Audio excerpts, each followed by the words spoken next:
Hello and welcome to Tim Renfro Field at Braves Stadium in Socastee as the Carolina Forest Panthers get set to start their Super Beach Region schedule against the Socastee Braves on the road tonight in Socastee. My name is Brandon Briskabing. I'll be bringing you all the action, and joining me as usual is Brogan Hillman as the 1-3-1 Panthers get ready to take on the 2-3 Braves.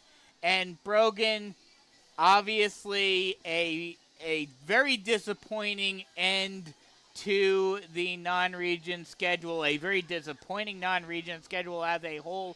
The Panthers' worst non-region record since 2014, which was the first year of the Mark Morris era.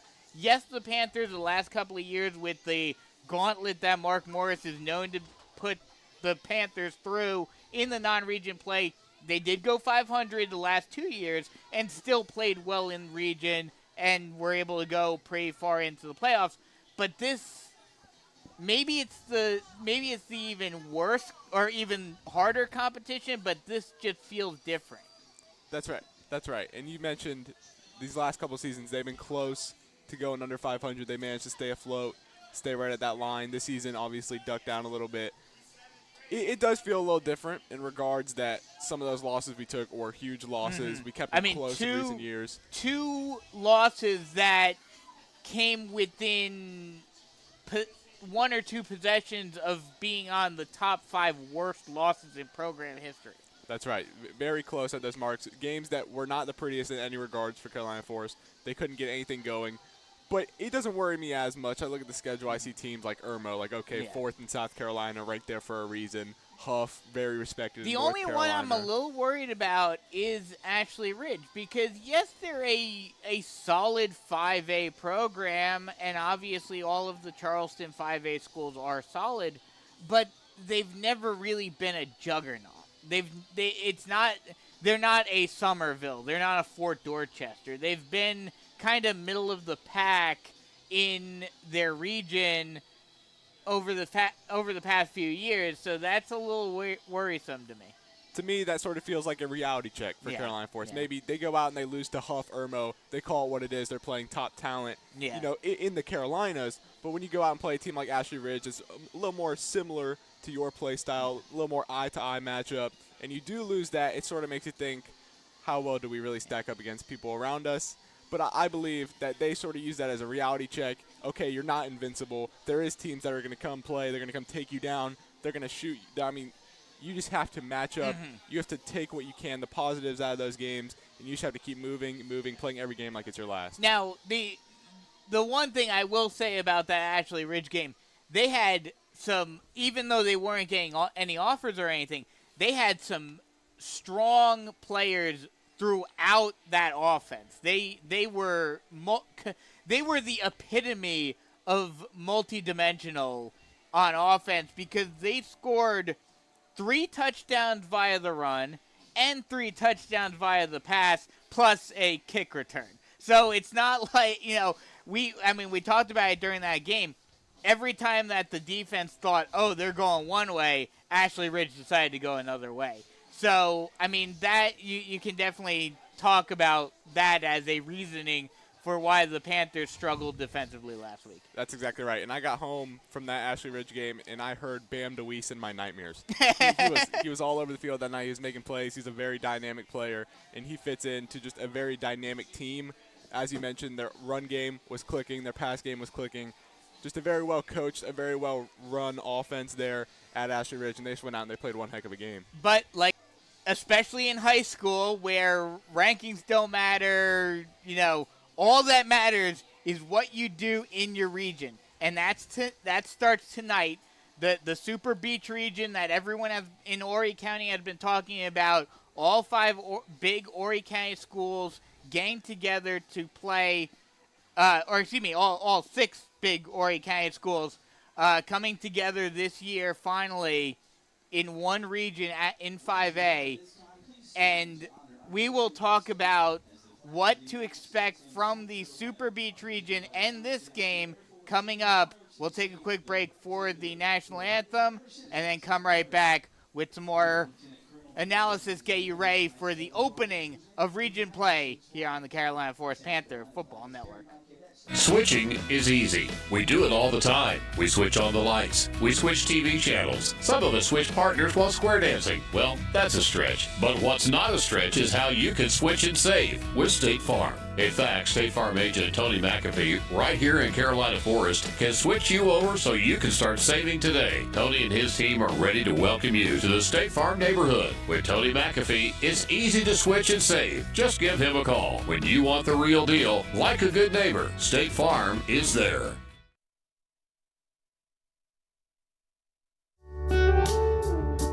Jennifer Mullen with Realty One Group Dockside is a 31-year resident with 18 years of experience representing both buyers and sellers. Jennifer has extensive knowledge of the Grand Strand real estate market and especially the Carolina Forest area. If you're ready to kick off your home search, contact Jennifer Mullen at yourcoastalrealtor.com. Again, that's Jennifer Mullen at www.yourcoastalrealtor.com.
Welcome back as we are just a few moments away from kicking off the 2024 region play season for the Carolina Forest Panthers, with them facing the Socastee Braves. And like we were talking about before we went to break, the Super Beach region finally here, all 6 of the big Horry County schools in one region.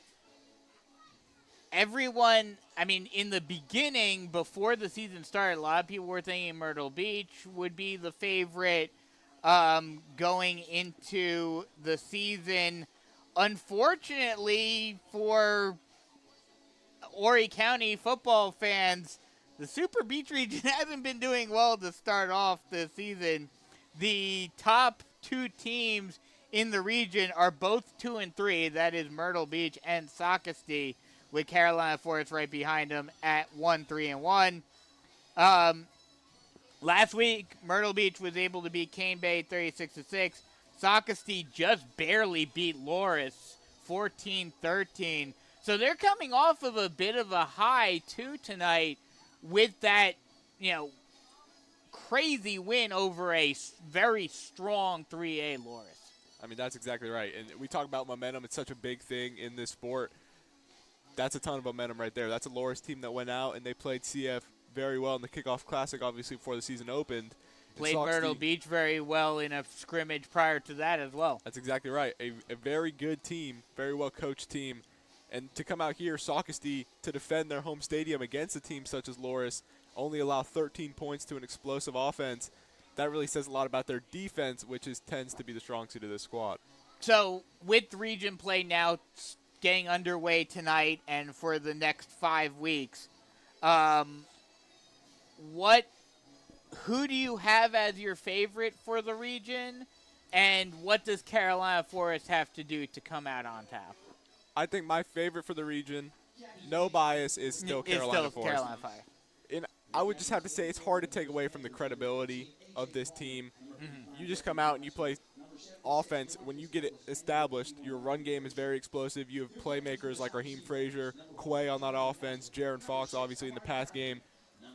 So you just have so many playmakers. And teams like Myrtle Beach coming out, they played – I mean, the one thing you could say is they played Irmo very well, which could be very scary for Myrtle Beach. But I still believe Carolina Forest has the number of anyone in this region. And I think tonight is really going to be how we prove that and sort of kick off the region in a hot way. Yeah, I mean, if the Panthers can win tonight, it's definitely a strong showing for them moving forward. I think everyone in Horry County can agree that probably the region championship, the de facto region championship game, will happen on October 25th when the Panthers head to Doug Shaw Stadium to face the Seahawks. That game will be very well anticipated. You already sense some anticipation towards that game, but as everything starts to play out, that's going to be a very anticipated matchup. Yeah. TV matchup, we believe, at Doug Shaw, one of the biggest stadiums in the region. So I think it is the biggest stadium. I'm pretty sure it is the largest capacity. And that just adds to the whole drama, everything behind this game. It's going to be a very, very anticipated matchup and a very fun matchup at that. So the Panthers, looking back in history, the Panthers have faced Socastee very well. They are currently on a 9-game winning streak against the Braves, trying to extend that up to 10 tonight. They've also played very well outside of the, outside of the weird 2021 season, which I wasn't even sure how to properly quantify what the region opener was. But outside of the wacky 2021 season, the Panthers have won the region opener 3 straight seasons, or this would be the 3rd straight season if they're able to win tonight.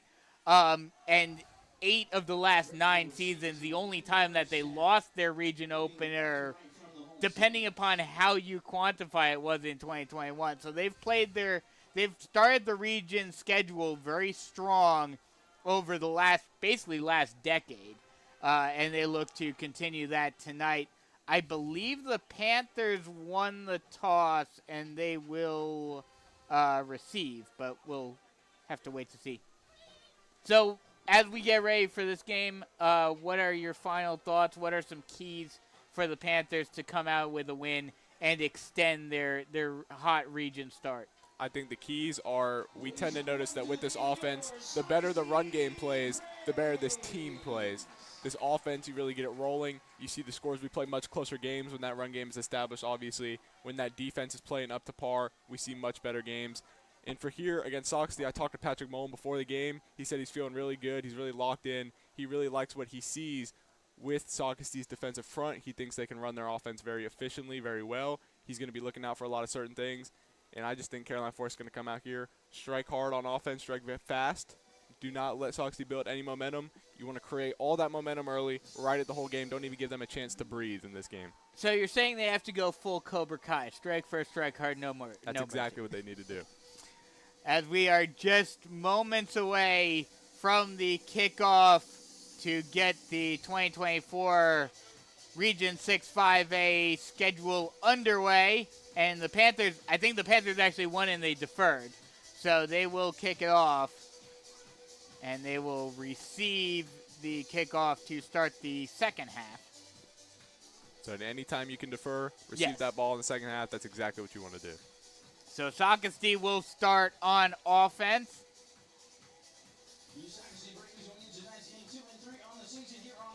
Keon Jan. And it's apparently homecoming here at Socastee tonight. That's very bold. Very bold out of Socastee there. See, the Panthers can come up in here and disrupt some homecomings. Just moments away from the kickoff. Keon Jan getting ready to boot it away for the Panthers.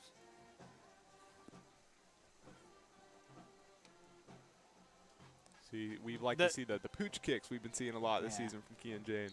Ref discussing something with the Panthers kickoff team, taking a little while before they got set up, but now they are ready. And we are underway on the 2024 region schedule. The kickoff is taken at the 24-yard line, taken up to the 34-yard line. And that's where Socastee will start their opening drive.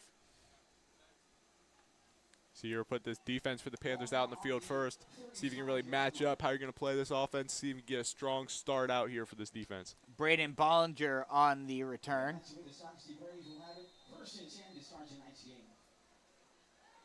Shotgun set, 2 wide on either side.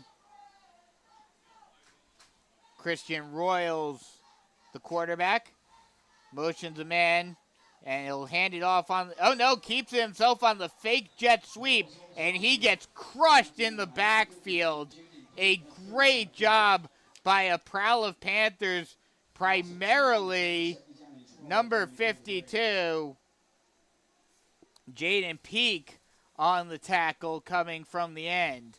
And that is a big loss of 2 for Socastee to start off the game.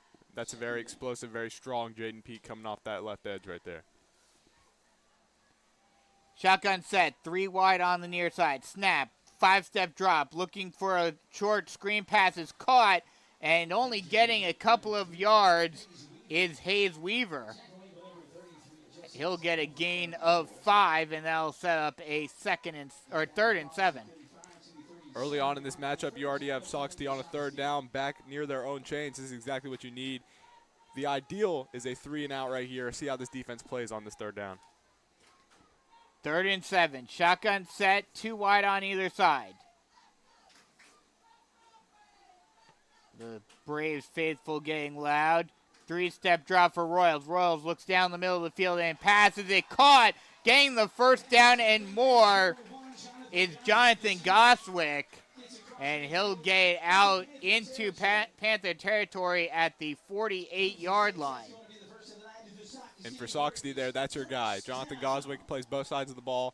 You like him there in that slot. Plays outside. He switches off both there. Also, really good safety. Very sought after in South Carolina. One thing I forgot to mention, unfortunately, Ben Hampton, the head coach for Socastee, not here tonight due to a family emergency. Snap on the pistol set, getting walloped in the back. Oh, no. Goswick decided, or excuse me, Royals decided to keep it himself and gets a gain of 1. He tricked me on that fake handoff. I thought he handed off to Godfrey, but he was able to hold on to it. Did only get 1 yard, but still a good read option by him. But like I was mentioning, Ben Hampton not coaching tonight.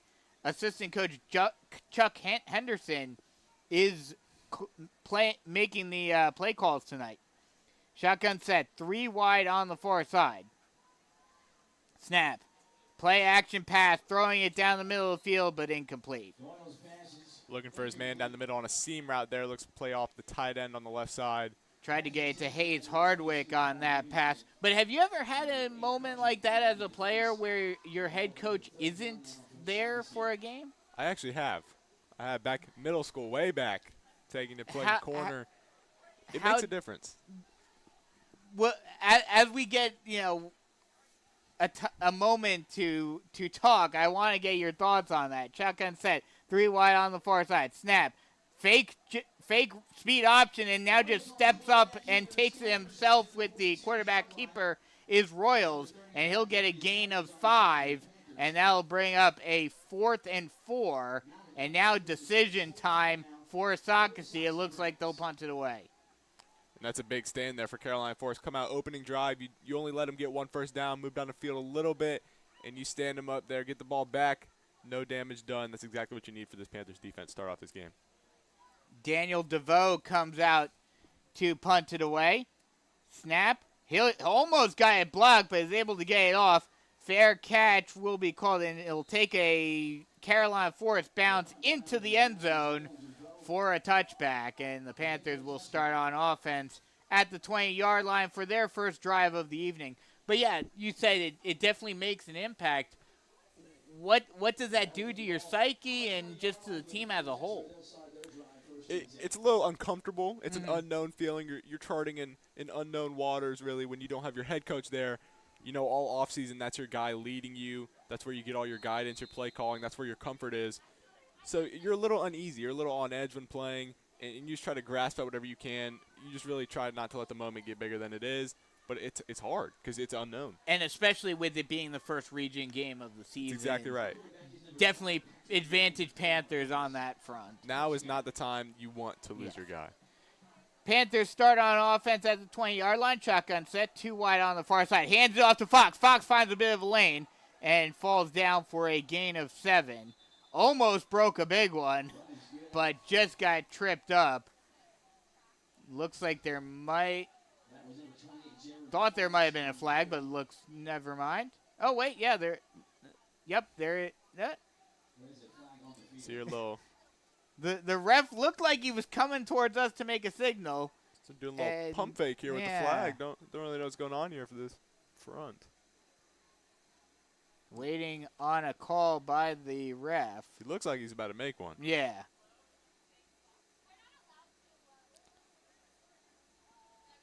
A little discussion.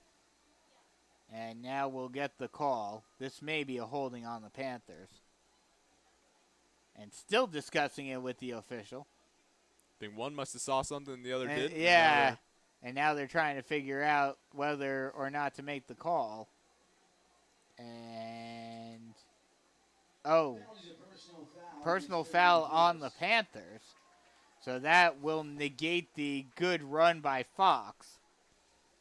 And that will put the Panthers in an unfortunate circumstance. You definitely don't want to start off your first drive of the game at 1st and 20. No, that's never ideal. You want to get your game plan going. Obviously, we saw him go straight to Jaron Fox. Didn't waste any time. Now you're a little more backed up. It's a little more uncomfortable, but you got to imagine they're still going right back to their guy. Make that 1st and 17. A little more manageable. But still. Shotgun set, 2 wide on the far side. H-back on the near side. Motions a man over to the near side. Now runs the speed option. Pitches it out to Fox. Fox got a lane. He's got a one man to beat. Can he beat him? Yes, he can. 20. But no. He almost breaks the tackle and finally gets pushed out. Not quite out of bounds, but finally gets taken down at the 14-yard line. But Jaron Fox with a huge run on the first official offensive play for the Panthers this evening. And that is a huge play. You start off at your own 13-yard line after the penalty. We were just talking about it. You go right back to your guy in Jaron Fox. You say it's a little sketchy. You give it right to him. He says, what's sketchy? Goes all the way down to the 14-yard line, already in Braves red zone, enemy territory. That's a perfect first play to start off this offense. Shotgun set, 2 wide on the near side. Snap, hands it off to Fox. Fox tries to find a lane. He does, and it's a touchdown. Jaron Fox, I think that answered your question about what Patrick Mullins said earlier when you talked to him. It looks like Jaron Fox is going to be finding wide open lanes and easy touchdowns today. That's exactly right. We see 2 touches, Jaron Fox, a 2-play drive going 87 yards starting off this one. That's exactly what you need. You got to establish what you're comfortable with. Just first run is a 60-yarder, then put another 17 on there. No problem. No problem at all. He shows exactly why he is the guy in that backfield and why he has so much faith. You get backed up to 1st and 17, you go right back to your guy. You know who he is. You know what his play style is. You give it to him, and he breaks a 60-something yard run, and then caps it off, finding the end zone very next play. Yep. So that's a very quick 87-yard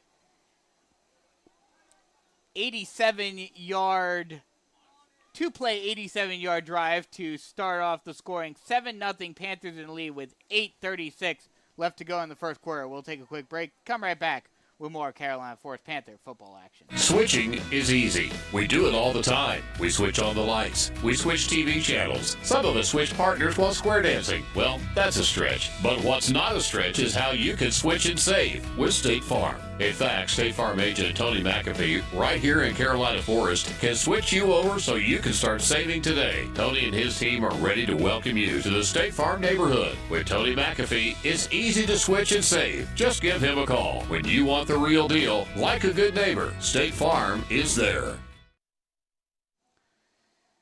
Panther defense now looking to continue the momentum after a very strong opening offensive drive for Carolina Forest to open the scoring up. The kick is a short one, fielded at the 24-yard line, trying to get around the corner on the near side, trying to bring it cross field, and getting taken down at the 37-yard line. Found a good low return there. Start him off in a little more manageable field position other than the 25. Get him up to the 37. They'll mark him down at the 36, so that's where Socastee will start on offense. I think for the Panthers here, you already build sort of that momentum we were talking about. Now it's all about maintaining and riding that momentum. Yeah, it's all about now getting another big defensive stop and keeping the momentum squarely in Panther territory. That's exactly right. You get that stop, you're feeling very good. Shotgun set, 2 wide on the near side. They'll motion a man over, hands the ball off, trying to find a lane, getting a bit of space before finally getting tackled at the 41-yard line. That was Amari Godfrey on the carry. Good tackle by Jaden Peak again, coming in there to make the tackle after it looked like Godfrey was going to be able to break one. That's right. He came in and he delivered a hard hit. He was making sure he was not gaining any more than he already had on that play. He's been flying around the field tonight. He's been a very exciting player to watch for this defense. Pistol set for Socastee, 2 wide on the other side. They'll motion a man. Fake handoff, triple option, deciding to keep it himself, and Royals gets a gain of 5. Darius Huggins that time came flying down, make sure he actually that will be a gain of 10. That'll be another Socastee first down to the 48-yard line of Socastee.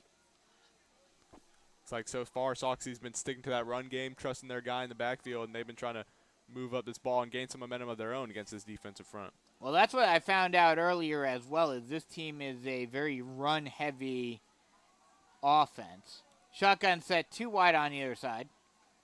Motions a man, now rolling out. Thought about throwing the screen pass. Instead throws it on the slant route, but it's incomplete, but there is a flag. Going to see it come in late there. Corner got sort of dragged up on the receiver there. They saw it. They saw it a little early. Didn't like what they saw, threw the flag, and going to move this one to be about 1st and 5. Hayes Hardwick, the intended target.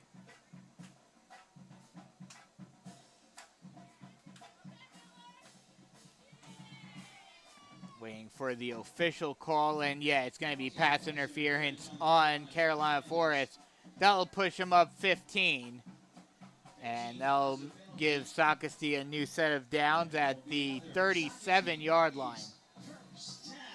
And just like that, they are also in Panthers territory, pushing this rock down. Panthers defense got to tighten up a little bit here, not making any more of those mistakes, draw those penalties. Pistol set, 2 wide on either side.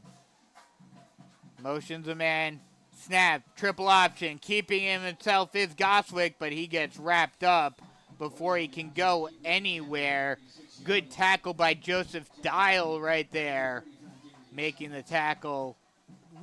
They will say Royals got a gain of 1, but it'll be 2nd and 9.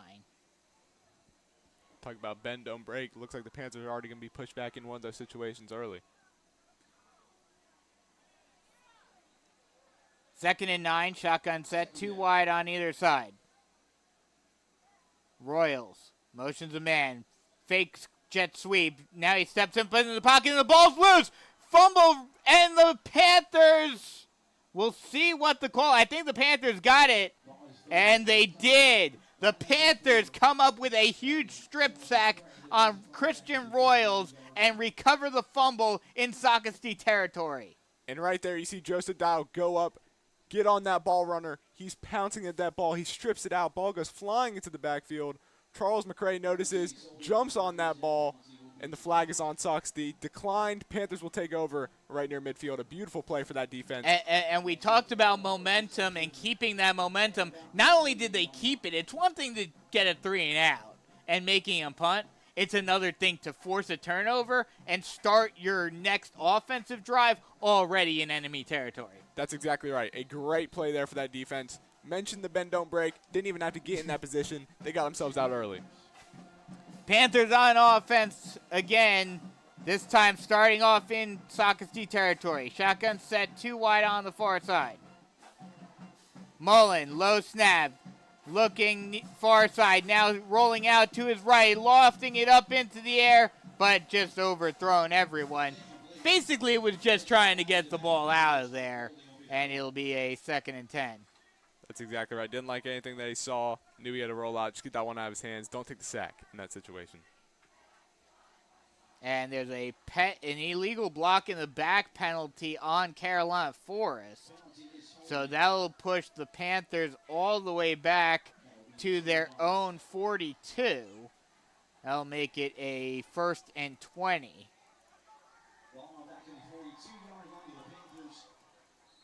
So again, another penalty on the first play of the drive. Maybe we see another Jaron Fox 60-yard run. I believe you go to pass the ball there. Penalty draws you back 10 yards. I believe we're seeing this ball go right back to Jaron Fox. So he ripped a 60-something on the first touch. Yeah. Why not try it again? Shotgun set, 2 wide on the near side. And whistles are blown. And it's going to be a delay of game on Carolina Forest, so that's just going to push them back even further. Maybe just trying to lull the defense into some false sense of security. Have them back up thinking that you're going to pass, and Jaron Fox just breaks another big one. That's exactly right, and that's sort of what you want to do by implementing that pass game is sort of keep them on their feet. That's what a dynamic offense does. So it'll be 1st and 25 now. Shotgun set, 2 wide on the near side, as well as the H-back. Mullen, speed option, pitches it out to Fox. Fox tries to get around the corner, gets past the first guy, does a little hurdle move, but then gets pushed out of bounds by Jonathan Goswick. But a nice gain of 13, or excuse me, make that 12, and it'll be 2nd and 13 now. See, here they go right back. They know what they have in Jaron Fox. Sort of trying to get back in more manageable situations after 2 big penalties that draw you all the way back behind those chains. And Jaron Fox is the guy that does that for you. A little over 6 minutes left to go in the first quarter. Panthers up by 7. Shotgun set, 2 wide on the far side. Read option. Mullen keeps it himself and gets taken down after a gain of 6. And that'll make it a 3rd and 7. 3rd and 7, ball on the 45-yard line of Socastee. And here sort of draws your question. 3rd and 7, you know Jaron Fox has ripped 2 big runs early. Do you go right back to him and trust that your junior gets you 7 yards, or do you go through the air here on this cover 0 defense? Especially with where they are on the field, hand it off to Fox. This is 4-down territory. Oh, no, they'll actually decide to pass it. Nice screen, or nice slant route, and it's caught for a 1st down and more.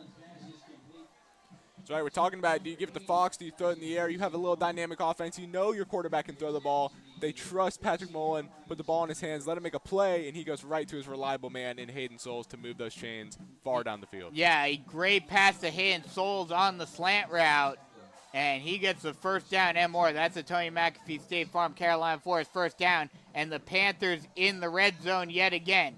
1st and 10 from the 19. Snap, hands it off to Fox, and he will get taken down right around the line of scrimmage. They're just going to say he got back to the line. So it'll be 2nd and 10. So here the Panthers again in the red zone. 2nd time this game. 1st time, obviously, when Jaron Fox broke the huge run and then capitalized very next touch right into the end zone. See if they can go 2 for 2 and be efficient in the red zone to start off this contest. 2nd and 10, ball on the 18-yard line.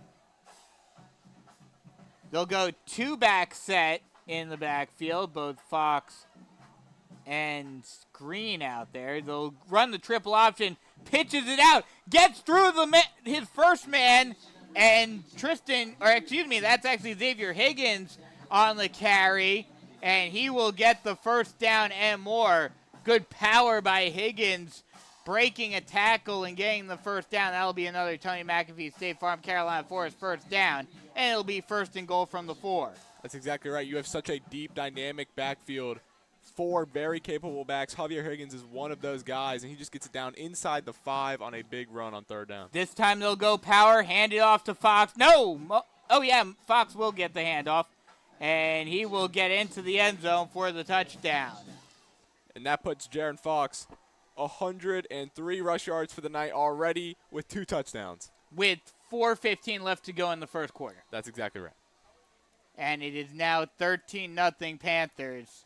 And I think, obviously it's still early, but I think especially if they can continue this, the way they've been playing here as the extra point is up and good. And with 4:14 left to go in the first quarter, it's already 14-0. We'll take a quick break, come right back with more Carolina Forest Panther football action. Jennifer Mullen with Realty One Group Dockside is a 31-year resident with 18 years of experience representing both buyers and sellers. Jennifer has extensive knowledge of the Grand Strand real estate market and especially the Carolina Forest area. If you're ready to kick off your home search, contact Jennifer Mullen at yourcoastalrealtor.com. Again, that's Jennifer Mullen at www.yourcoastalrealtor.com. Welcome back as the Panthers look to continue their hot start, already up 14-0 with 4:15 left to go in the first quarter. And obviously you don't want to get ahead of yourself. But if the Panthers can continue playing the way they have been thus far, you can put all of the bad memories of the non-region play in the past. This is the Panther team you want to be seeing. And as long as they can play this way against the rest of the region, it should be smooth sailing. That's exactly right. It's not about how you start. It's definitely about how you finish. And tonight is really the start of this Panther season. We know non-region, it's good to get experience and everything, but this game tonight, starting region play, really, like you mentioned earlier, all that matters at this high school level, this is where your season truly starts. John puts the kick into the end zone for a touchback. And Socastee will start the drive off at the 20. See if they're doing a re-kick. Yeah, it looks like they're actually doing a re-kick. See, interesting. Looks like they have. Oh, there's an offsides on the Panthers. So that'll push the kickoff back to the college line. In high school, it's kicked off from the 40, now being kicked off from the college line, which is the 35. Looks like one of the Panthers just got a little too antsy out there. Jumped the gun, trying to get down there, make a play, and just didn't time it up quite right. So Jan will do it again.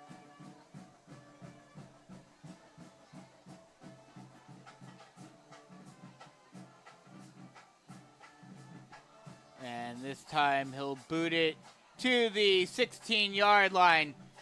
Fielded by Hayes Weaver, and he'll try to take it down the near side sideline before getting pushed out of bounds.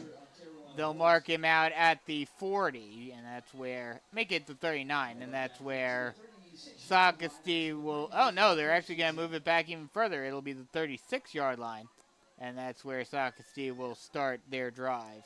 And for John, that was a very impressive kickoff. Starting off, got back up to the college level line, pooched that one all the way down to the 16. Yep. It's a good little kick.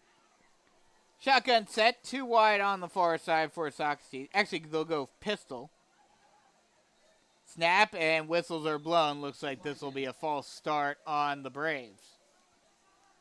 Very competitive matchup out here tonight. A lot of these guys jumping. Oh, no. Actually, yeah, it'll be a neutral zone infraction on the Panthers.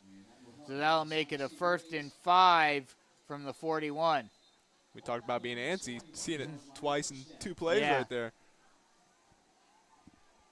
I think that the momentum and the energy of getting those 2 big scores to start off the game have the Panthers jumping. That's right. They're ready to go. They're just ready. Around. Especially with how well this defense has played thus far. Pistol set, they'll hand it off, and a good stop by a prowl of Panthers on Godfrey. He'll lose a yard, and it'll be 2nd and 6. They're matching up to their run game very well, flying around. A lot of their guys in the box are coming down and just making a play, not giving them anywhere to go.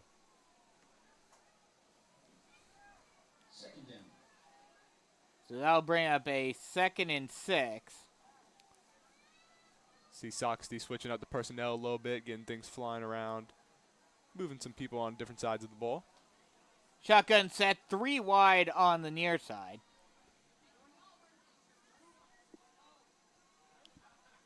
Royals takes the snap, rolls out to his right, looking, gets some pressure from behind, and throws it, but it'll be... Goswick actually makes the catch, and he'll get it down to the 47. That will be enough for a Socastee first down, but there is a flag on the play. This one's in the backfield. Looks like it this came may about be mid-play. coming back. Yup, illegal block in the back, and that'll push Socastee back. So much for the first down. Instead, it'll be a 2nd and... I believe it'll be a 2nd and 15. Yes, it will be. Pocket looked a little too clean there for Royals. You wonder why. Yeah, Something's yeah. up. Whenever a quarterback has more than 2 seconds to throw the ball, there's often some yellow behind him. We see just that. Shotgun set, 2 wide on either side. Royals motions a man. Takes the snap, fake jet sweep, now hands it off, trying to find a lane, but nowhere to go as a prowl of Panthers takes Godfrey down right at the line of scrimmage. And they are way backed up here, about 3rd and 16. They're going to have to pull something out of their bag. And for this defense, it's been very stout to start off this game. You like your odds here on 3rd and 16, and you got to believe you're getting the ball right back if you're a Panther. Yeah, they're going to say that Godfrey lost a yard, so it'll be 3rd and 16 now.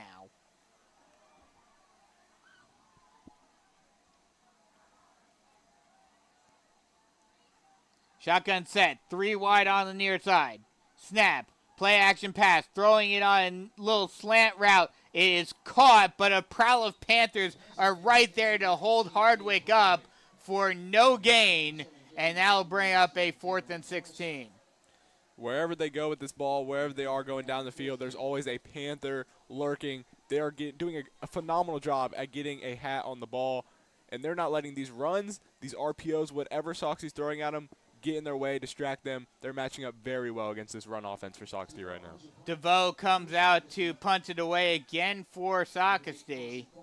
Low snap. He almost loses it. Is able to get the punt off. It's a high one. Takes a bit of a Socastee bounce. And it will settle down at the 12-yard line. And that's where Carolina Forest will start on offense, with 1:23 left to go in the first quarter, up 14-0. And that was a beautiful punt. It was. Beautiful punt. He's had a couple of good punts thus far. DeVoe, both their kicker and punter. And while you don't want to say your star of the game is your punter, that's a Vanderbilt type thing. He definitely has been thus far. Yeah, I mean, that looked like a low snap. It looked like it could have been a disaster there for Socastee. Yeah. And he gets that off. It looked for a second like he was thinking, do I run with it? But instead just kind of moved to the side a bit and punted it away. Shotgun set, 1 wide on either side. Low snap. They'll run the speed option. Mullen gets some space, gets the first down and more, and finally gets taken down at the 31-yard line. That's a Tony McAfee State Farm Carolina Forest first down. I mean, we talk so much about Jaron Fox in the run game, Chris Livingston, this dynamic backfield. Patrick Mullen showing off his legs there. Exactly. You got to let him know. Quarterback got to let him know, hey, I got some legs on me too. I can get some yards now. Don't be fooled. They'll actually mark him down at the 33 or 32-yard line. Shotgun set. They'll hand it off to Fox, and Fox will get taken down after a gain of 1. There is a flag, however. This may be coming back.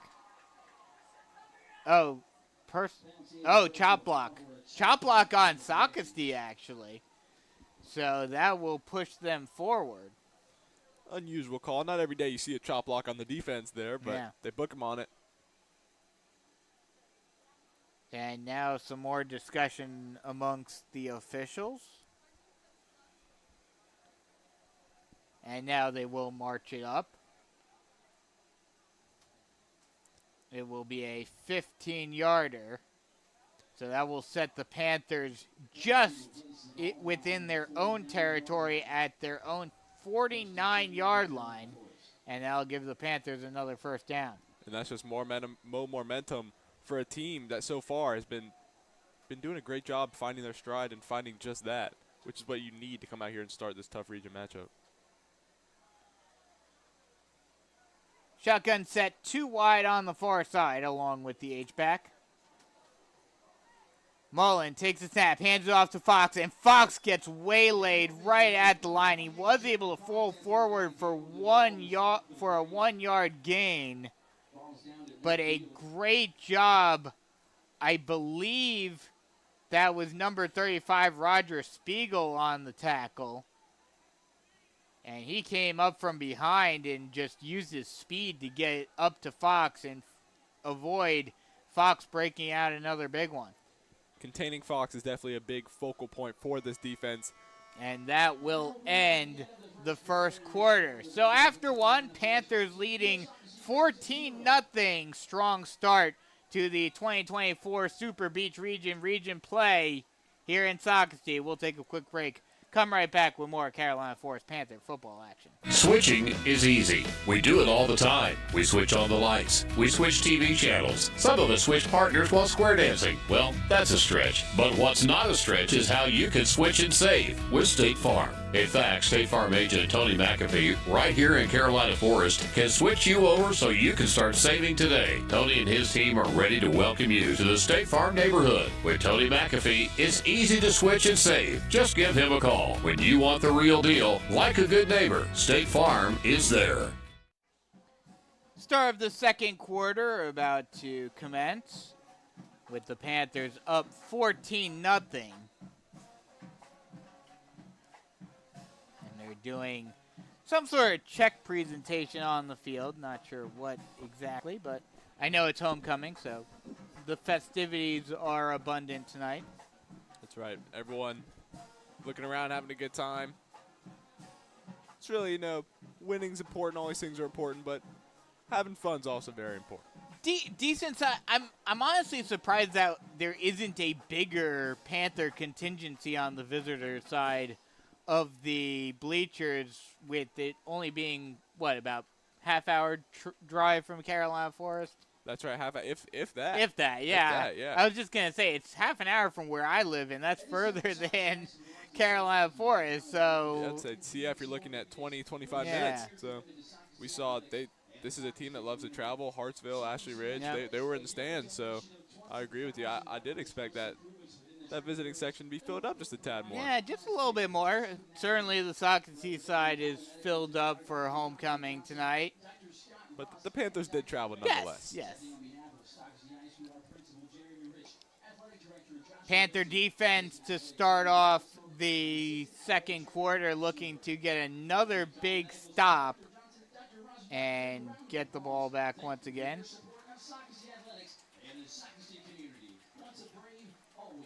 And this Panthers team so far to start off has done exactly what they needed to.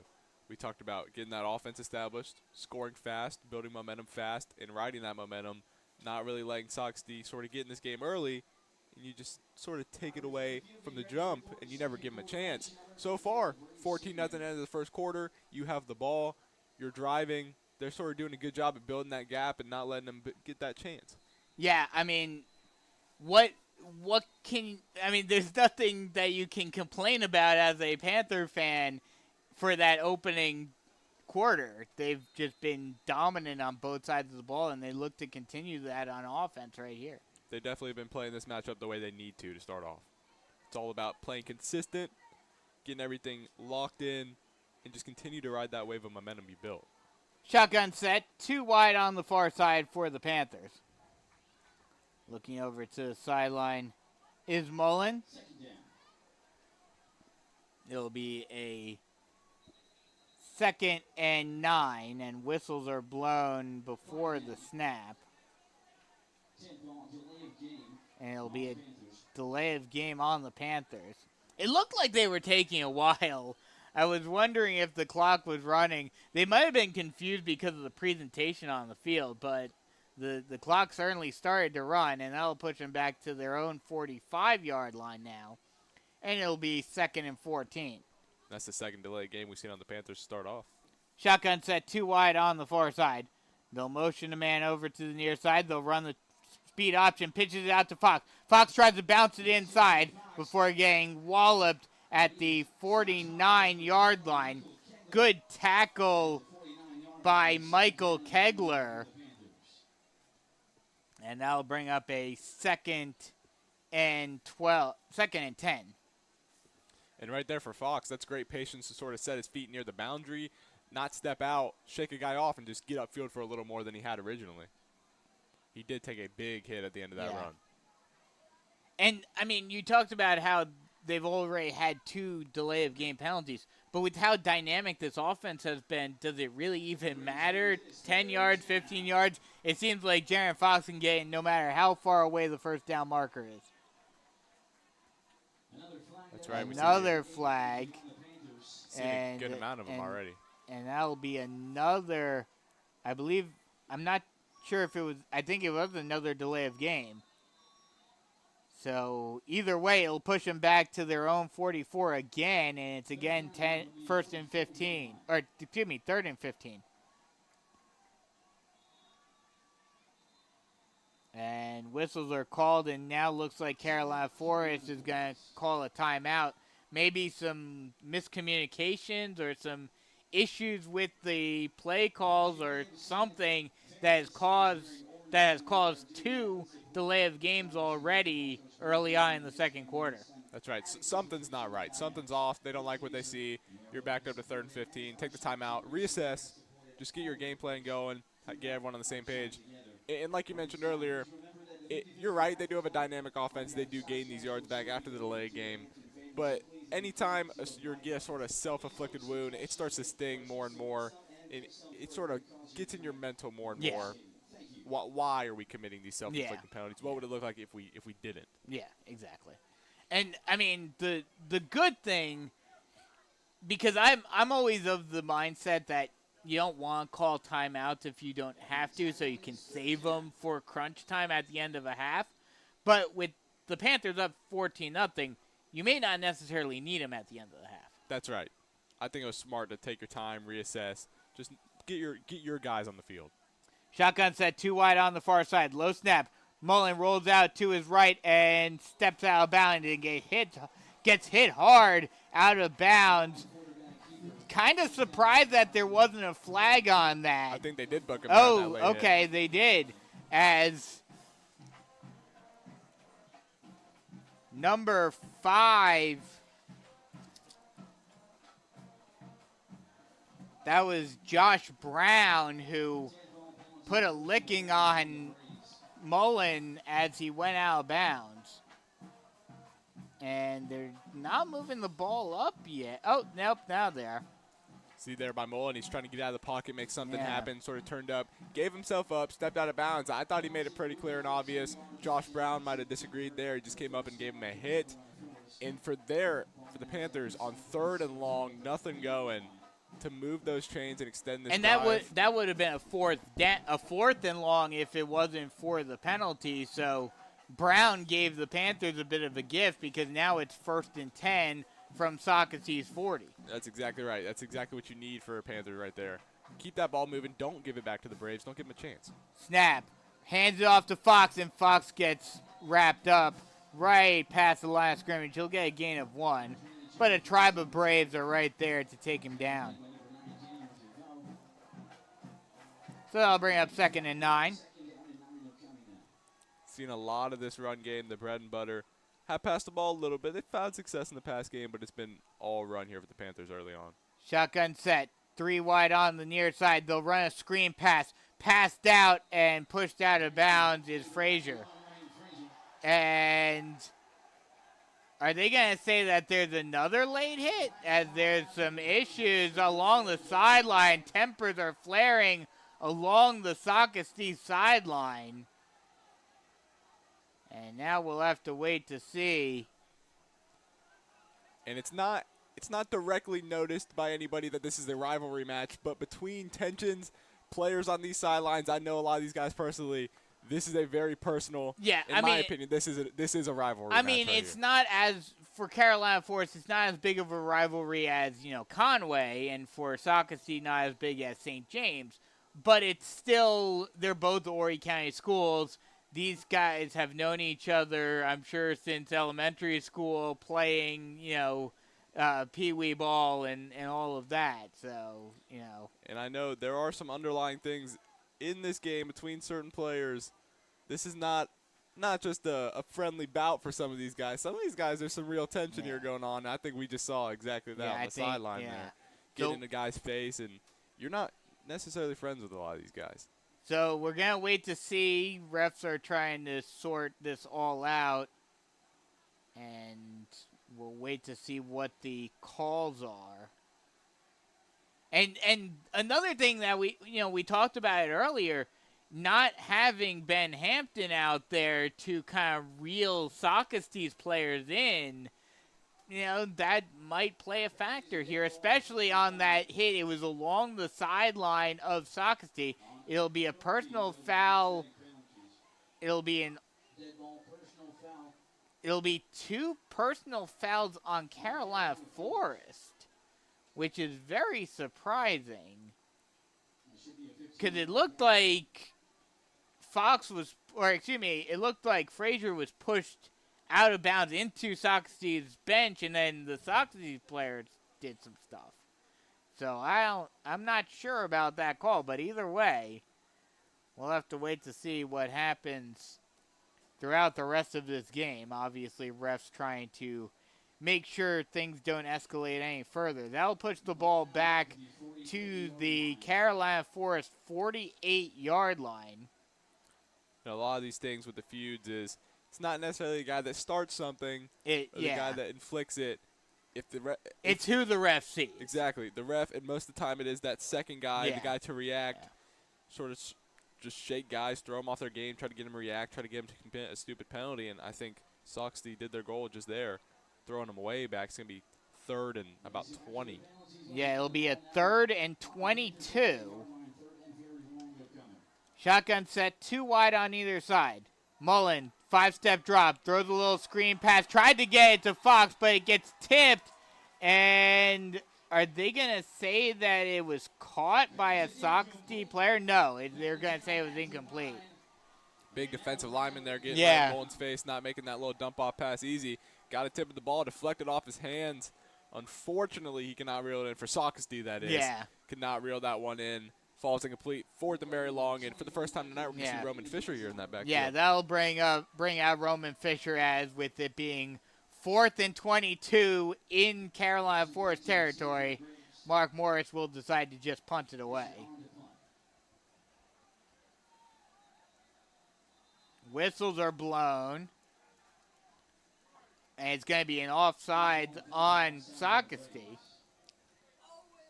And that'll give Roman Fisher a little more room to boot it away. And it will be a 4th and 17 now. Fisher gets the snap, is able to boot it away. It'll be a short kick fielded at the 20-yard line, falling forward and not really able to get anything going is Jonathan Goswick. There are flags down, so we'll have to wait to see what the call is here. Is this going to be another game like against Huff? I think Huff was a whole lot of false starts holding. This is a whole lot of in-your-face. Yeah, personal fouls. Exactly, personal conduct, personal fouls, and got guys out there going for each other. Panthers players already over at Socastee sideline way after the play, way after the punt. You're seeing instantly, tempers are flaring. It's heating up out here. It's homecoming, too. Yeah. Not just any other old game. And the start of region play in the beach region with all the hype and anticipation that comes with that. There is a lot that goes into this game, and a lot that just makes this, again, not necessarily a friendly bout. Waiting on the official call on this penalty. And you got to think, if it gets to a certain point, the refs aren't going to put up with it. No. Coaches aren't going to put up with it. You're going to see guys ejected. Yeah. It's going to be a mind game now. And what makes it harder in high school is it's not like in college or the pros where they can go back and watch replays and all of that. If they see something, even if it wasn't necessarily you, you got to be very careful to make sure that you're not even in the vicinity of anything going on, as it will be another personal foul on the Panthers. So that will push the ball up to the 37-yard line of Socastee. And that's where the Braves will start their next drive. And that's right. You just got to take the refs' words with these calls. Like you mentioned, there's no going back and reviewing it, watching it. Whatever's on the field stands. These guys are going to have to be careful. Start playing. Play a little more reserved, not getting too many faces. Do not blow any more personal conduct fouls. That's the last thing you need for either of these teams. And another up. Never mind. Just the ref signaling the start of play. Shotgun set 3 wide on the near side. Motions a man over. Goswick now comes into the backfield. Hands the ball off. And it's, oh no, keeping himself is Royals on the read option. And he will get all the way out to the 41-yard line of Carolina Forest. And he makes a beautiful read there. He sees the backfield's clogged up, rips it from his back, takes up. He has a seam up the left sideline. Sort of opened up there. Great O-line blocking, great protection. Fooled that defense, got up and made a play all the way to the 41-yard line in Panthers territory. Shotgun set 3 wide on the far side.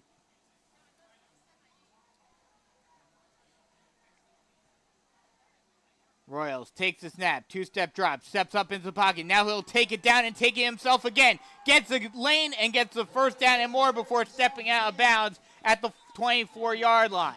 And we talked about Patrick Mullen saying he can do it with his legs. How about Royals here throwing it 2 plays in a row, showing he can also use his legs. 2 very efficient runs all the way down the Panthers territory.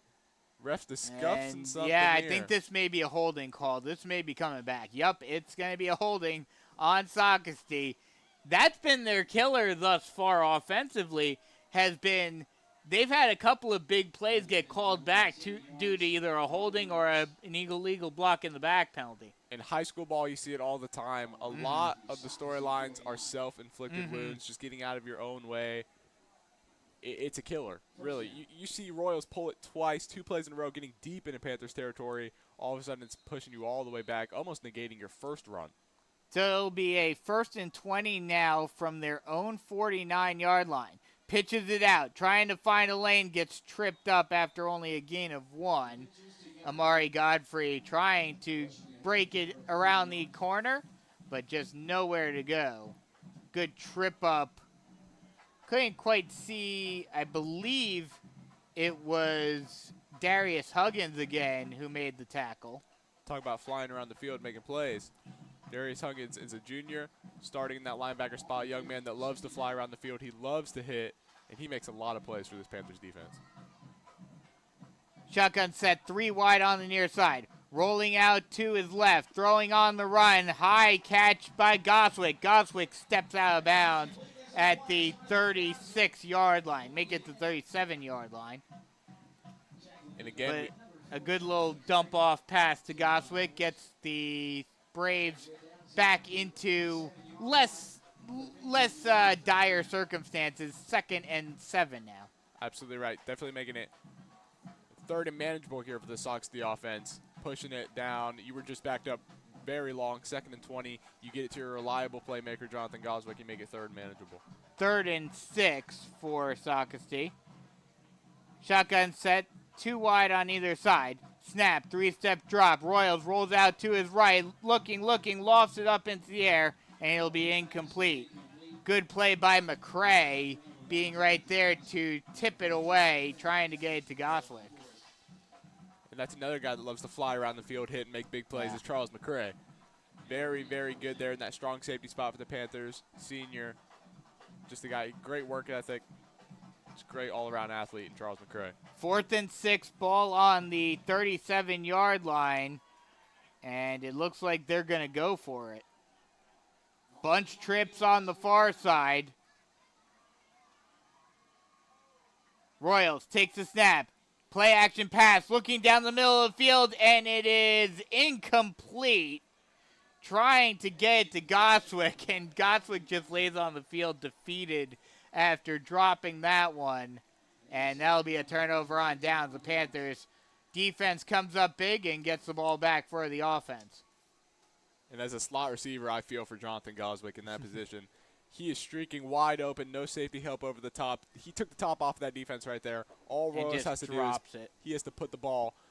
I wouldn't even say that's on Goswick. That's just the ball that has to be out in front of him. Yeah. Royals puts it a little behind him. He has to make a diving effort. Can't get his hands on it. If he puts it on his hands, he's looking at a touchdown. Yeah. Shotgun set, one wide on either side. Hands it off to Fox. Fox finds a big lane. He'll get the right up to the first down marker.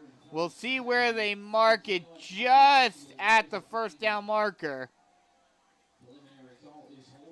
And there's going to be a holding on the Panthers, I believe. Yep, it's going to be another penalty on the Panthers. And that'll negate the big run by Jaron Fox.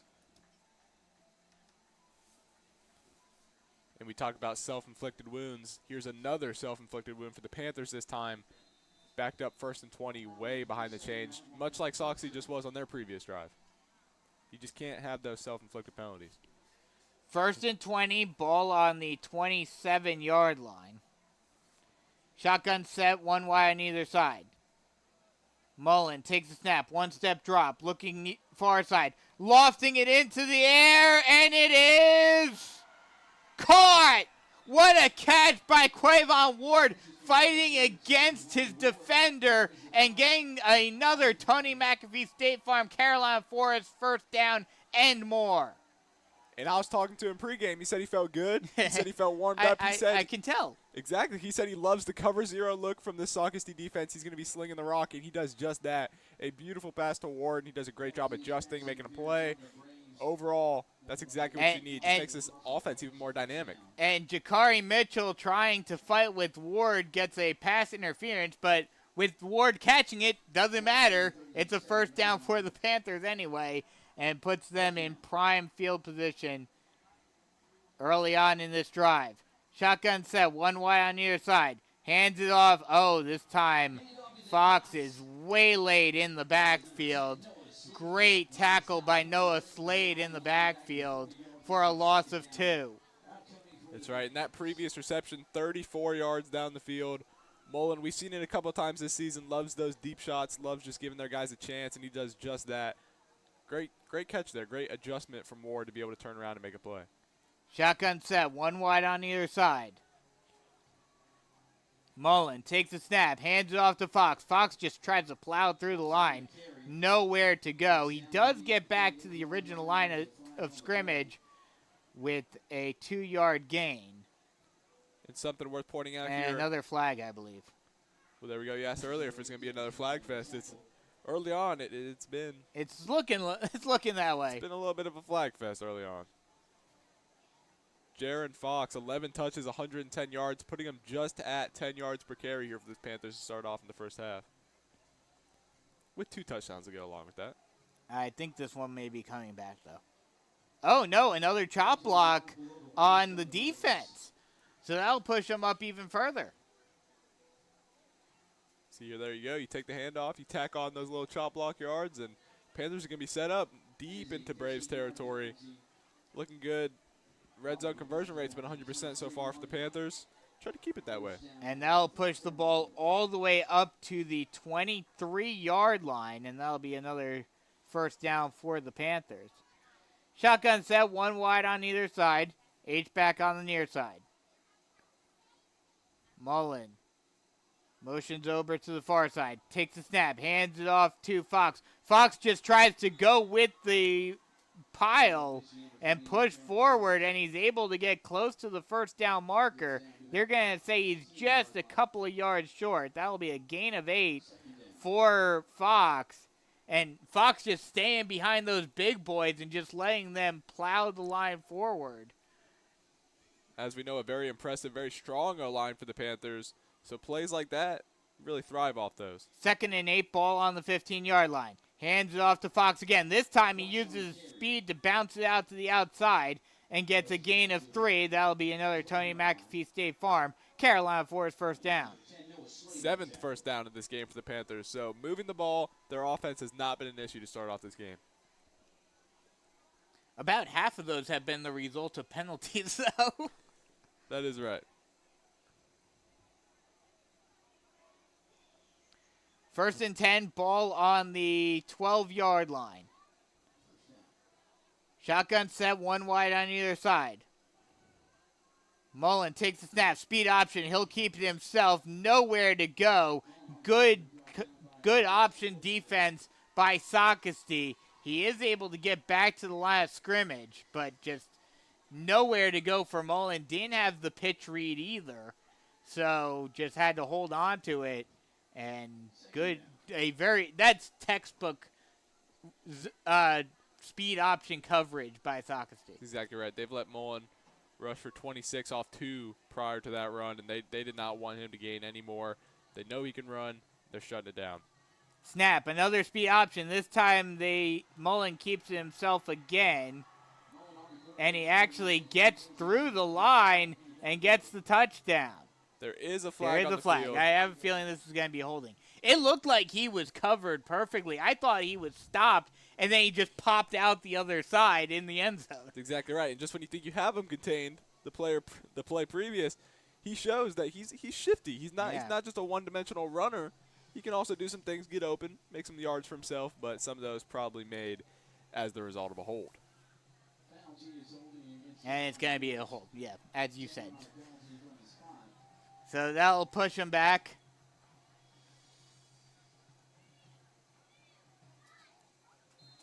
So it'll be a 2nd and 9 now for the Panthers.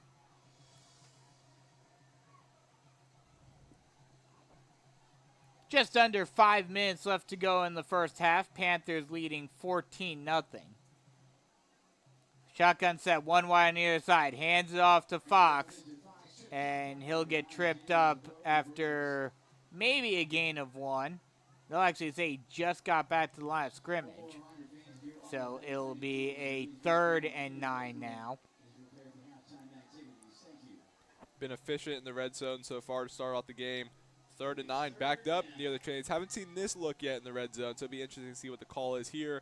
Where does Morris go into his bag, and what does he call on this 3rd and long? Shotgun set, one wide on either side. Mullen takes a snap. He'll pass it. One step drop. Throws it near side, and it's a little too short. Trying to get it to Hayden Souls. And that'll bring up a 4th and 9. And now the question is, do they bring out Keon Jan? And it looks like they are. Wow. A development we have not seen in quite some time here for the Panthers. Last time the Panthers kicked a field goal was back in last year against Socastee, actually. So a full year, basically. The kick is up and good. And with that kick, the field goal, it will now be 17-0 with just over 4 minutes left to go in the half. We'll take a quick break, come right back with more Carolina Forest Panther football action. Jennifer Mullen with Realty One Group Dockside is a 31-year resident with 18 years of experience representing both buyers and sellers. Jennifer has extensive knowledge of the Grand Strand real estate market and especially the Carolina Forest area. If you're ready to kick off your home search, contact Jennifer Mullen at yourcoastalrealtor.com. Again, that's Jennifer Mullen at www.yourcoastalrealtor.com. 17-0 Panthers lead it with just over 4 minutes left to go in the first half. Interesting seeing the field goal. Yeah. Not something you see every day in this Panthers system. Have yet to seen it this season, obviously, and, saw it fairly late into the season last year, but seemed comfortable kicking against Socastee. Yeah, it seems like a common theme. They like kicking against the Braves. And that field goal actually pushes up to a 3-score lead. Yeah. So that could come down to be very important down the line. If needed, looks so far they're controlling this game, controlling the momentum just the way they should be, but nice to have a 3-possession lead. Jan boots it away. It'll be fielded at the 26-yard line, trying to take it to the far side and getting taken down at the 30-yard line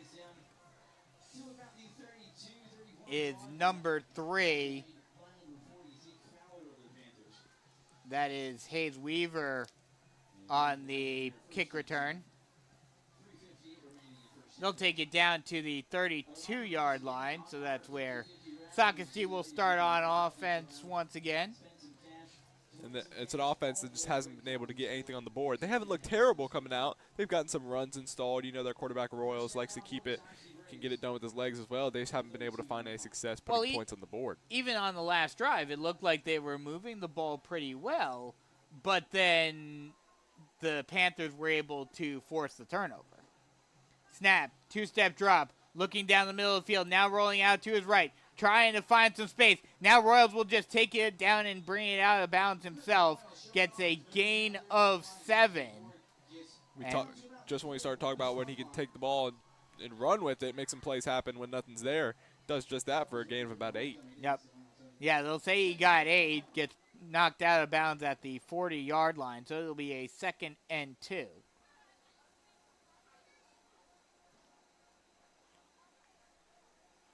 Panthers defense has been very stout to start off this contest going into halftime, nearing that mark. Shotgun set, 2 wide on either side.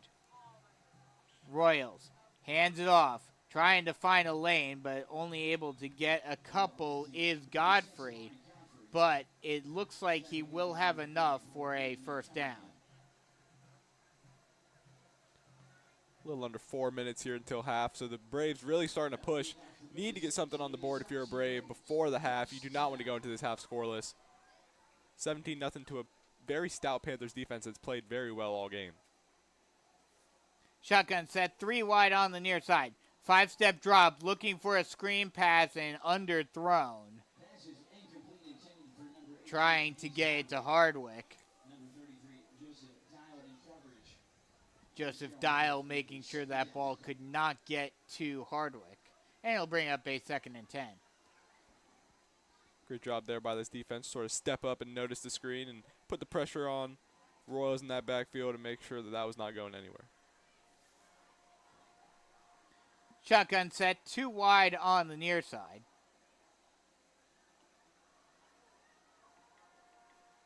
Royals motions ZH back far side, then near side. Runs the speed option, just barely gets it out. Staying on his feet and getting close to the first down marker. I believe they will say that Godfrey got just enough for a first down, and he did. And that was some fancy footwork by Amari Godfrey, breaking a couple of tackles on his way to another Socastee first down. That's right. Tremendous balance as well. You go out, you hit him near that leg area, he starts to stumble. He's able to stay on his feet, just keep his balance, get a first down, keep this chain moving for the Braves. Beautiful job there. Shotgun set, 2 wide on either side. Royals takes the snap, 2-step drop, looking down the near side, lofts it up into the air, and it is incomplete. Hardwick, the intended target. It looked like he almost had it. It was a well-thrown ball by Royals, but maybe just a smidge out of reach of Hardwick. That's exactly right. Beautiful job there in the secondary as well. Run stride for stride with Hardwick. Make sure that ball was not going to be came down with. And that's Jelani Alencia. That's the junior. Yeah, running stride for Alicia. stride. Yeah, Jelani Alicia, the junior, 5'10", 155. Great job by him just staying with the speedy Hardwick. Rolling out to his right, throwing it on the run. It is incomplete. Trying to get it to Weaver this time. Great play there by Zay Wins to follow up with that. Another great pass breakup there. They're going to book him on a pass interference. That's going to be a pass interference on Wins. Good coverage, just like saw something early. Might have contacted him a little early, didn't get his head around in time. Ref saw something, they thought it was enough. They're going to throw that flag every time. So now Socastee driving a little bit, trying to get their first points of the evening on the board, down 17-0 with 2:39 left to go in the first half.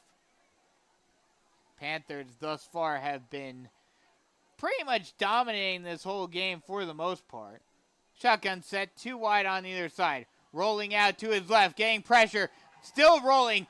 Royals trying to do it himself. Now he just takes it down and just steps out of bounds after a gain of 2. Good job. Great presence and great pursuit by Anthony Cunningham. That's right. He did not let him get out of his sights once. When it seemed like someone else was going to come try to pick him up, he was just able to shed it off in Christian Royals' face the whole time, and he's the main reason that he just had to roll out and only get 2 out of that play. So that'll bring up a 2nd and 8. I think also a great job there by Christian Royals to pick up that pressure and make something out of nothing, which we've seen him do a couple times tonight. He's used his feet to make dead plays into live plays tonight a couple of times. This time again, he'll try to roll out, tries to throw it, and it is incomplete. Trying to get it to Goswick again, just out of the reach of Goswick. We see Brody Bailey back there in that free safety spot, hand fighting with him before that ball got there. Great job to just throw off Goswick, not let him get a really solid look at that ball. Fans here a little restless, looking for a pass interference, but they're not going to get it. I thought it was just great hand fighting, great technique there from Brody Bailey in that secondary. Thought they should get another pass interference call after they got one on Wins earlier. Shotgun set, 2 wide on either side. Snap, speed option, pitches it out to Godfrey, and he'll get a first down and more. That was a very wonky speed option. Royals just flicked it out as soon as he got it, and Godfrey just took it himself from there. So that'll be another first down for Socastee. 1st and 10. This is their first red zone opportunity of the evening on Carolina Forest's 19-yard line. Shotgun set. 2 wide on either side. They'll hand it off one. Oh no, actually they'll run the triple option, and Royals will keep it himself. Falls forward after a gain of 1, and it will be a 2nd and 9. Now it's Joseph Dial there making a tackle. Was not fooled by the keeper from Christian Royals. Again, just trying to make something happen with his legs. Joe Dial stepped up in that gap and dragged him down before he could make something happen. 2nd and 9, ball on the 18-yard line. Shotgun set, bunch trips on the far side. Royals, low snap, fakes the handoff, will take it down and try to do it himself. Gets taken down at the 15-yard line by Joseph Dial. Another great tackle in open space by Dial. And that will bring up a 3rd and 5. And a pretty much identical play call to last. He just pulls it after sees nothing, runs up and meets Joseph Dial once again in the open field. And that's 2 plays in a row. Joe Dial has had the better of Christian Royals in the open field. Shotgun set, 2 wide on either side.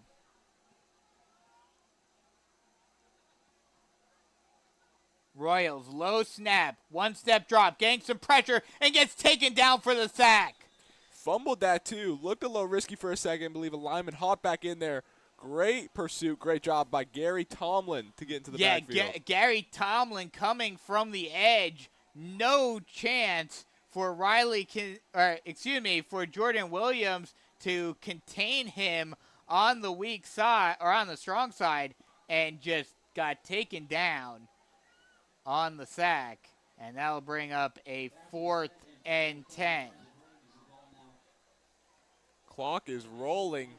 Appears 15 seconds left in the half. Yeah, clock's running. Socastee, I don't think they even realize how low the clock's getting, and now they do finally call the timeout with 8.9 seconds left to go in the half. And now the question for Socastee is, backed up right at the 20-yard line, do you kick this field goal? It'd be about a 37-yarder, which high school is pretty far. Yeah. Definitely no gimme there. Saucastee's kicking situation, going to see, do you believe in your guy? Does he have the leg for it? We see him warming up here. Do you let him go out and kick this field goal right here? Try to make it a 2-score contest heading into half. Depends upon how much faith they have in DeVoe. And I believe, honestly, like we talked, and this goes back to what we were talking about earlier as well. Everything sort of seems to be connected in this game. Head coach out on family issues. You have an interim stepping up. How much does the interim have faith in his kicker as well? This is sort of where decisions are differed. Whether you had your head coach, now you have an interim. This is where it really comes to play. But I believe after seeing that punt all the way down to the 12-yard line earlier in the quarter, I'd let him kick it. And it looks like they're going to go for it. Yeah, they're going to go for it. So it'll be 4th and 10. This will more than likely be the last play of the half. Shotgun set, 2 wide on either side.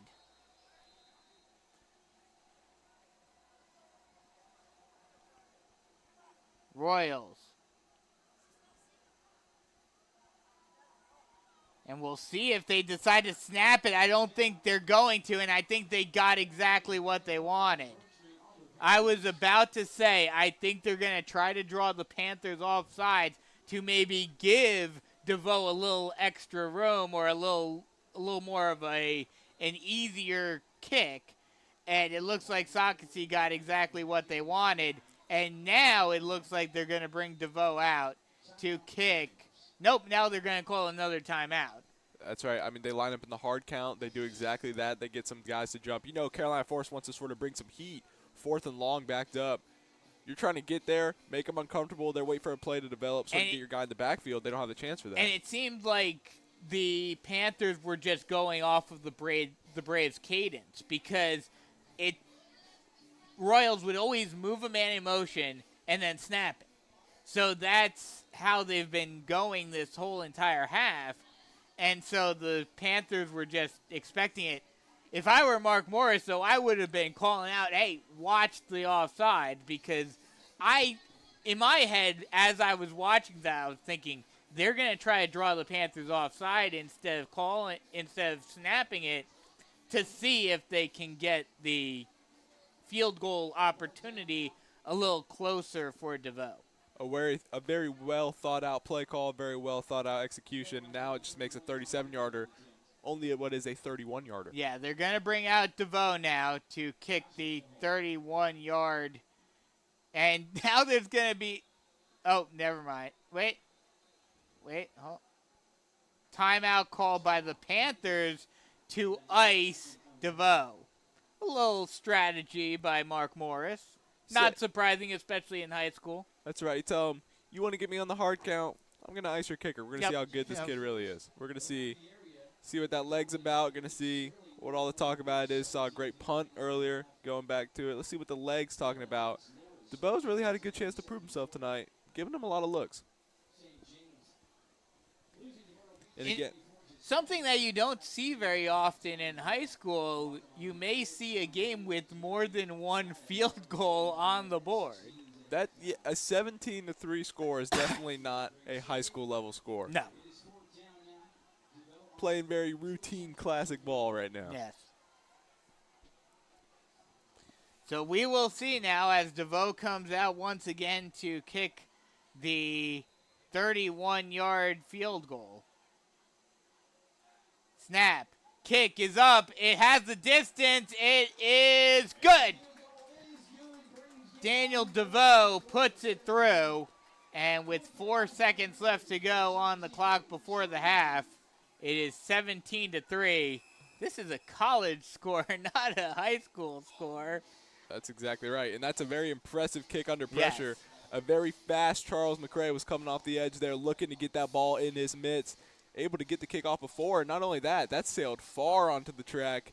That might have been good from 40. He might have 45. been able to make that from where they were before, so they may not even need to draw the Panthers offsides. That's exactly right, and that makes it a 2-score matchup coming down the stretch. Very important stuff to look at going into the half. Now here's a fun little question for you. If you're the Panthers right here, it's not gonna go into the end zone, obviously, this kick. Do you try to do a little trickeration and see what you can get, or play it safe? I would play it safe. Just let your return man sort of make a return here, go down if you don't see anything you really like. You don't want to risk fumbling. You don't want to risk a turnover, giving them even a chance to do anything. No Nashville Miracle here? Not this kickoff. Maybe next kickoff. Maybe next kickoff.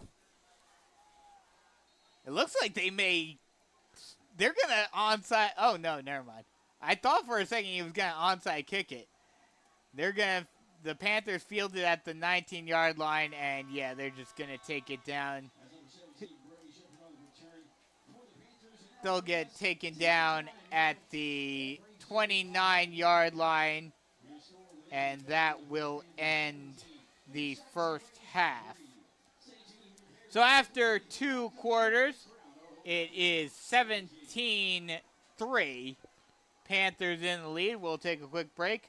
Come right back with more Carolina Forest Panther football action, give you the halftime stats and analysis, and get you ready for the second half here on the Carolina Forest Panther Football Network. Switching is easy. We do it all the time. We switch on the lights. We switch TV channels. Some of us switch partners while square dancing. Well, that's a stretch. But what's not a stretch is how you can switch and save with State Farm. In fact, State Farm agent Tony McAfee, right here in Carolina Forest, can switch you over so you can start saving today. Tony and his team are ready to welcome you to the State Farm neighborhood. With Tony McAfee, it's easy to switch and save. Just give him a call. When you want the real deal, like a good neighbor, State Farm is there. Jennifer Mullen with Realty One Group Dockside is a 31-year resident with 18 years of experience representing both buyers and sellers. Jennifer has extensive knowledge of the Grand Strand real estate market and especially the Carolina Forest area. If you're ready to kick off your home search, contact Jennifer Mullen at yourcoastalrealtor.com. Again, that's Jennifer Mullen at www.yourcoastalrealtor.com.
We are at halftime here in Socastee with the Panthers leading the Braves 17-3 after a rare event in high school football. Two field goals tonight.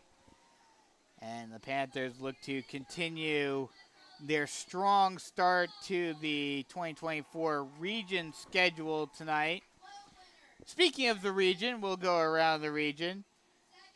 Like we mentioned during the pregame, the non-region schedule is over, and Myrtle Beach and Socastee had the best record in non-region play with only 2 wins. So that just shows how strong this not that much has been thus far this season. Myrtle Beach and Socastee at 2-3, Carolina Forest at 1-3-1, Conway at 1-4, and both North Myrtle Beach and North Myrtle Beach and St. James have yet to win a game. North Myrtle Beach at 0-4, St. James at 0-5. Last week, Myrtle Beach beat Cane Bay 36-6. Socastee beat Loris 14-13 in a surpriser for the area, and Berkeley beat St. James 43-7. Tonight, along with this game, North Myrtle Beach is at Conway, and St. James is at Myrtle Beach. Do we have scores yet? We do. And looking at these scores, I'm noticing a very weird theme throughout the region. I don't know if you're going to believe this, but I got some scores to read off here. Okay. North Myrtle Beach leading Conway at half, 17-0. Wow. A field goal has been kicked and made by North Myrtle Beach. Now, Myrtle Beach leads St. James 24-7. A field goal has been kicked for Myrtle Beach. Wow. There have been 4 teams out of the 6 in the region to make a field goal. I wonder, now, here's the question. Will all 6 be able to make a field goal tonight? It comes down to St. James and Conway. That would be crazy. You got to think that could be some sort of. Yeah, that might be a first in history amongst it's the region. Not just us. Yeah, it's not just us.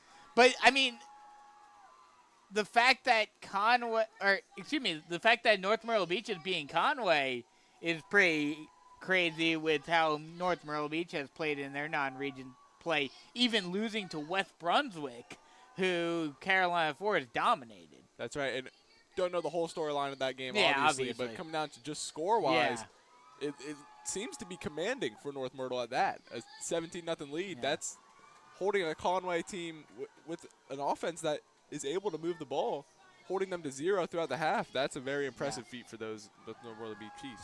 Next week, Carolina Forest is on the road again when they head down to Murrells Inlet and St. James. Conway is at Myrtle Beach, and Socastee is at North Myrtle Beach next week. We'll go next level real quick. Panthers last week. Kyle Watkins continues his strong play over at Wofford. Had a a carry last week as well for 6 yards and caught 2 passes for 7 yards. Not quite as big as he had over the last few weeks, but still, a couple of yards here and there. This week, Alabama State hosts Florida A&M. Austin Peay travels to West Georgia. Coastal is hosting Dominion. East Carolina travels to Charlotte. Murray State hosts South Dakota, and Wofford travels to Western Carolina. For Socastee, unfortunately for Braves fans, Hunter Renfro, no longer with the Raiders, is a free agent, has yet to sign with another NFL team. But they do have 2 guys in college right now, Will Hall from last year's team at the Citadel, and Kennedy Solomon at Jacksonville State. Citadel hosting Furman, and Jacksonville State is traveling to Kennesaw State this week. Do we have stats for this game? We do have stats for this game. And one that sticks out to me, again, I love looking at the rush first to see sort of, we know that's the bread and butter, how they get that established. Jaron Fox, 14 rushes, 121 yards, and 2 touchdowns. Both of those touchdowns coming in the first quarter, and it's very safe to say that we got that running game established fast. We got to the bread and butter. We did what we needed to do. We put points on the board as soon as possible. Exactly what the Panthers needed to do. Come out and start off this region play. Some other stats. Patrick Mullen has only thrown 4 passes, but 60 pass yards. One in particular to Quavon Ward was the big one. Exactly. Majority of which coming off that Quavon Ward pass. And then you had the Hayden Souls strike on 3rd down to move the chains deep into the red zone. Been passing the ball. They did it efficiently through the 2 that have been completed. So not only has your run game gone for 121, you have an additional 60 pass yards to tack on top of that. Not to mention Javier Higgins with a 14-yard rush as well. Anything else? Is that it? See here we see tackles, a lot of tackles for this Panthers defense flying around making plays. They've been very good in that linebacking inside the box. What's been nice has been that it seems like a lot of guys have been getting involved defensively. We've had Darius Huggins a couple of times, Jaden Peak a couple of times, Joseph Dial. The entire front 7 is getting involved. That's exactly right. They're doing a great job at spreading it out, letting all these guys who all in their own right have amazing strengths. They're all very strong, very athletic guys. They all get off the ball, fly around, make plays. And we've been seeing just that. They've been showing off their execution as a unit and how they're able to switch in whoever they need to sort of make plays, and they're not just limited to certain guys on the front. Now, the one thing, looking ahead to the second half, as we will have a bit of an extended halftime with the homecoming festivities on the field, one thing that we have to look at that worries you a little bit if you're a Panther fan is, yes, you got the 2 touchdowns in the first quarter, but ever since those first 2 drives, the offense has been a little stagnant. That's right. Never satisfied. That's what this offense is really relying on, never being satisfied. It seems they got into the red zone 3 times, were able to capitalize twice with a touchdown, once with the field goal. So getting into that range, they've been efficient. It's just a matter of can they get everything going and consistently keep getting back into that range. Going to see here really how they can use that offense to mismatch, throw off Socastee even more than they have been, and put more points on this board and really put it away. Start off the second half. And I know they always talk about this with the Super Bowl, with the halftime show and everything, and you never played on varsity, so you never experienced anything like this. But having that extended halftime, does it do anything to a player? Like not having your normal regimen, your normal timeline? I would say some of these guys definitely could kill their momentum if they let it. If you let it get to your head that like, oh, I'm ready to go now, you sort of get all that built-up tension and that built-up energy. But I think for a lot of these guys, it makes them, if anything, more prepared, more ready to go out there. They've had to wait longer. They're not happy. They've had to wait to get back on the field. They show it. They fly around. They make plays. They're aggressive coming off the extended half. So I believe for most of these guys, it'll make them more anticipated and fly around the field. They're ready to get going now as soon as possible. And we kind of talked about it already, having that momentum, having that, enough is never enough kind of mentality. But what are some of the keys for the Panthers to continue their strong showing in the second half and really put this one to bed? For me, it seemed to be Socastee was picking up on the run more. We saw Jaron Fox, his first couple of touches, explosive all around the field. Towards the end of his touches, they've been slowing down his production. They haven't been giving him as much green grass as he saw in the first quarter, first couple of drives. For me, it'll be allowing Patrick Bowen to really throw the rock even more. You've let him throw it 4 times. Sort of get your guys involved. Hayden Souls is a very reliable target. You have so many juniors in that receiver class as well. Very, very good class with a lot of depth that we don't see as much because it's a run-prominent offense. But there's so many playmakers in that receiver room. I say you let him throw the ball more. You let him space out this offense. And you do what you really haven't done this season, and that's build up a good pass game starting off in the second half.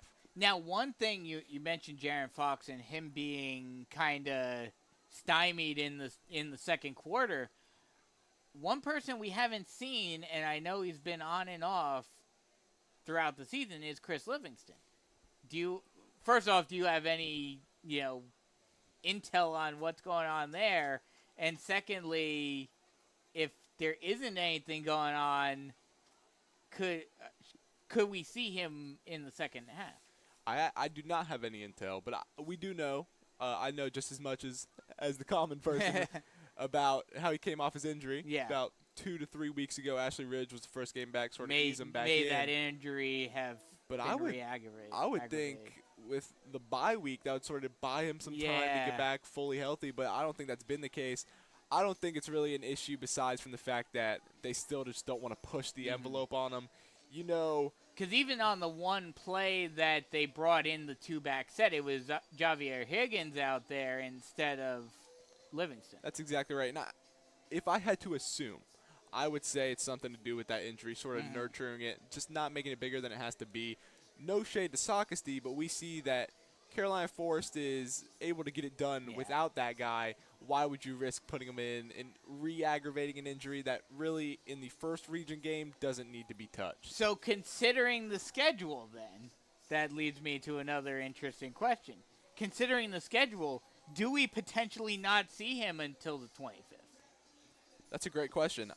Socastee, obviously, tonight. I don't think we would need to see him out there at all this game. St. James, that should be an easily winnable game. That should be. We shouldn't need him as much in that system as well. North Myrtle, we shouldn't really need to see him as much.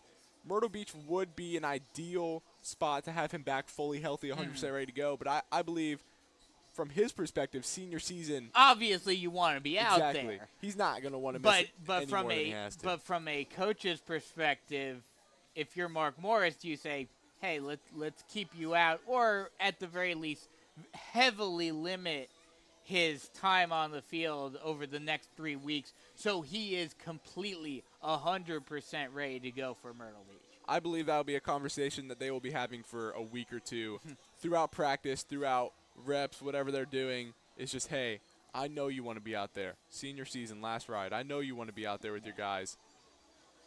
You got to look at Coach Morris's perspective. He wants to preserve these guys until they make a run in the playoffs, have as many people healthy as possible at full health. It's going to be a little bit of a dispute figuring out what the best route is going forward.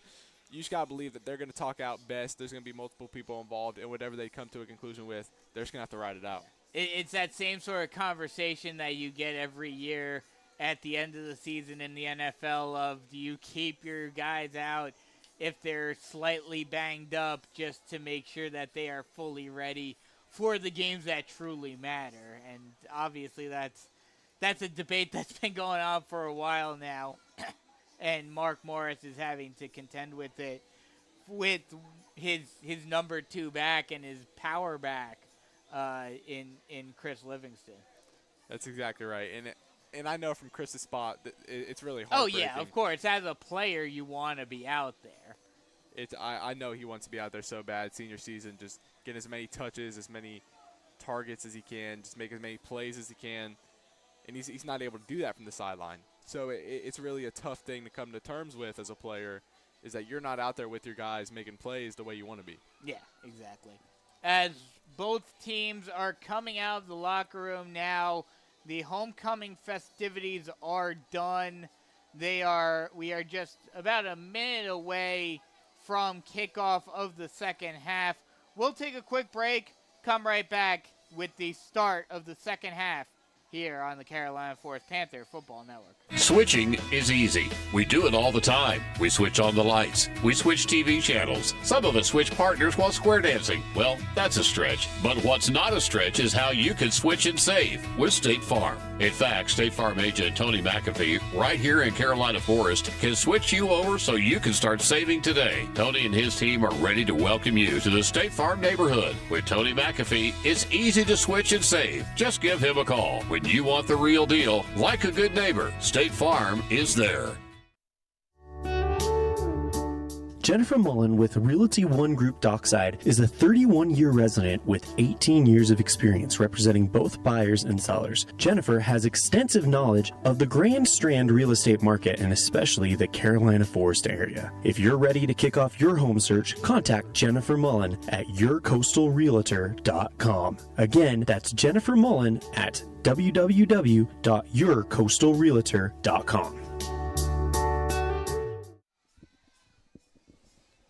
Second half just moments away from getting started, with the Panthers leading 17-3. And, I mean, obviously you would have preferred it to be a complete blowout at this point, but the Panthers, a very strong start to the region schedule, especially after the very disappointing and just disappointing overall non-region schedule. That's right. I think for them, obviously, coming out and getting a big win would be a big momentum boost, a big morale boost for the squad. But it's not the only thing they're banking on. If they can come out and get a win in good fashion, it doesn't have to be pretty, it doesn't have to be a blowout, it doesn't have to be crazy. But if they can just come out, get a win, make it look very manageable, respectable, they'll take what they can get. Now, I mean, you didn't have this sort of experience per se, but even if in the back of your head you know it doesn't matter, how hard is it as a player to say, okay, yeah, we lost, but it doesn't really matter in the grand scheme of things, and keep your head up, even though you're losing these, blowout games. Oh, yeah, it's definitely not an easy thing to come to terms with. You always, as a competitor, as an athlete, want to go out and win, have your best product on the field, and in non-region didn't show that. It wasn't our best product. It wasn't the best games. They didn't play their best. They didn't fulfill their game plan. They didn't do a lot of things. And even though you know it doesn't matter, it's still one of those things where you want to come out, you want to play your brand of football, you want to show people into the school, for your community, for everybody, what you're really about. And for a lot of people, like fans, for students, they don't necessarily know the formatting, playoffs, all this. Yeah. They're just coming out to support their team. And they're just seeing you lose, and it's got to be tough on that front. That's exactly right. I mean, we see it high school, especially nowadays, with everyone has a phone, access to the internet. Exactly. Things spread very, very fast. And when your team is, getting blown out week after week in non-region play, and you have people that are unfamiliar with rules, with standings, with all of this stuff, they're going to come out and they're going to trash on their own team a little bit. We see it.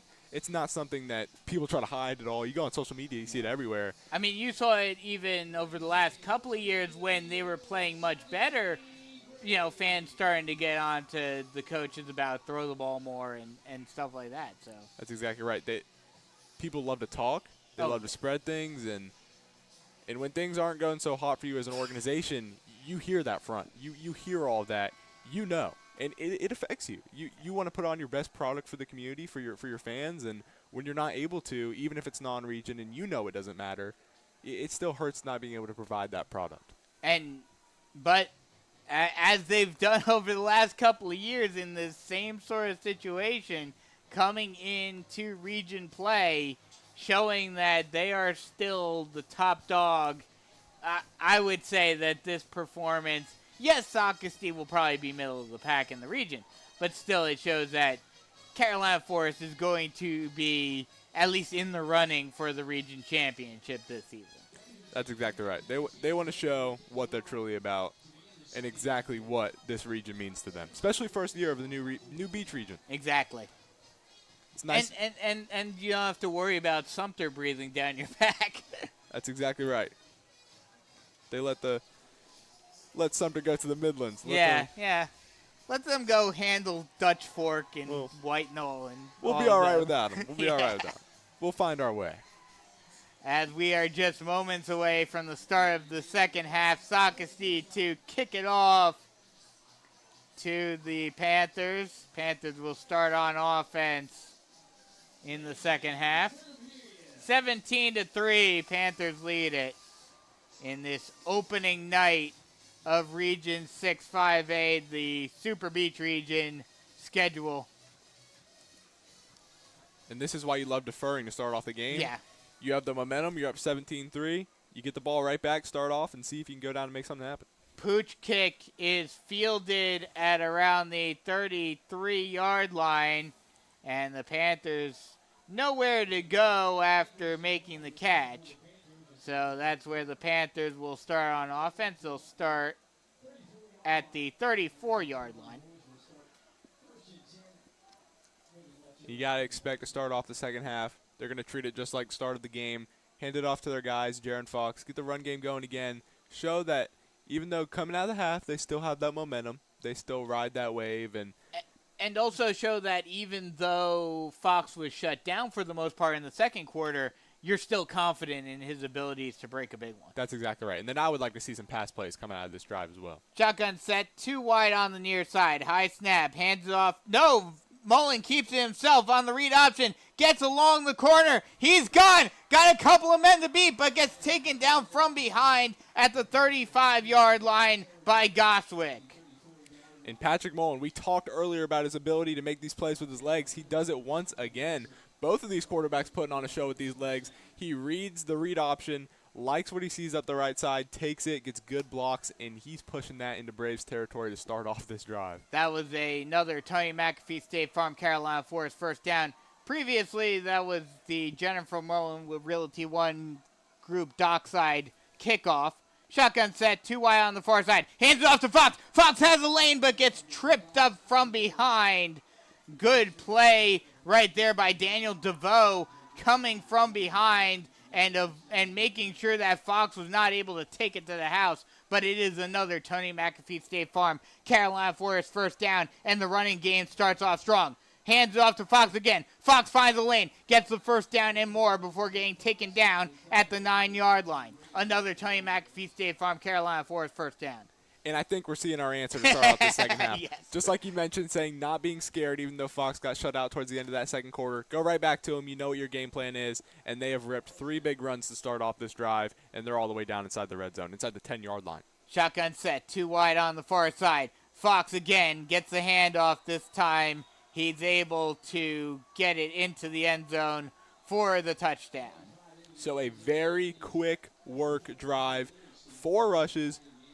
Beautiful gains on all of them. Almost 10 yards. That last one's only 9. Granted, the goal line doesn't allow you to get any extra. You're not allowed to get those extra yards. That's a good problem to have right there. As the Panthers already driving down the field, a commanding drive, set to take a 21-3 lead, barring the extra point. And that was some shiftiness by Fox. It looked like he was going to get stood up after only a gain of maybe 2, but he was able to cut it back and get into the open field for the touchdown.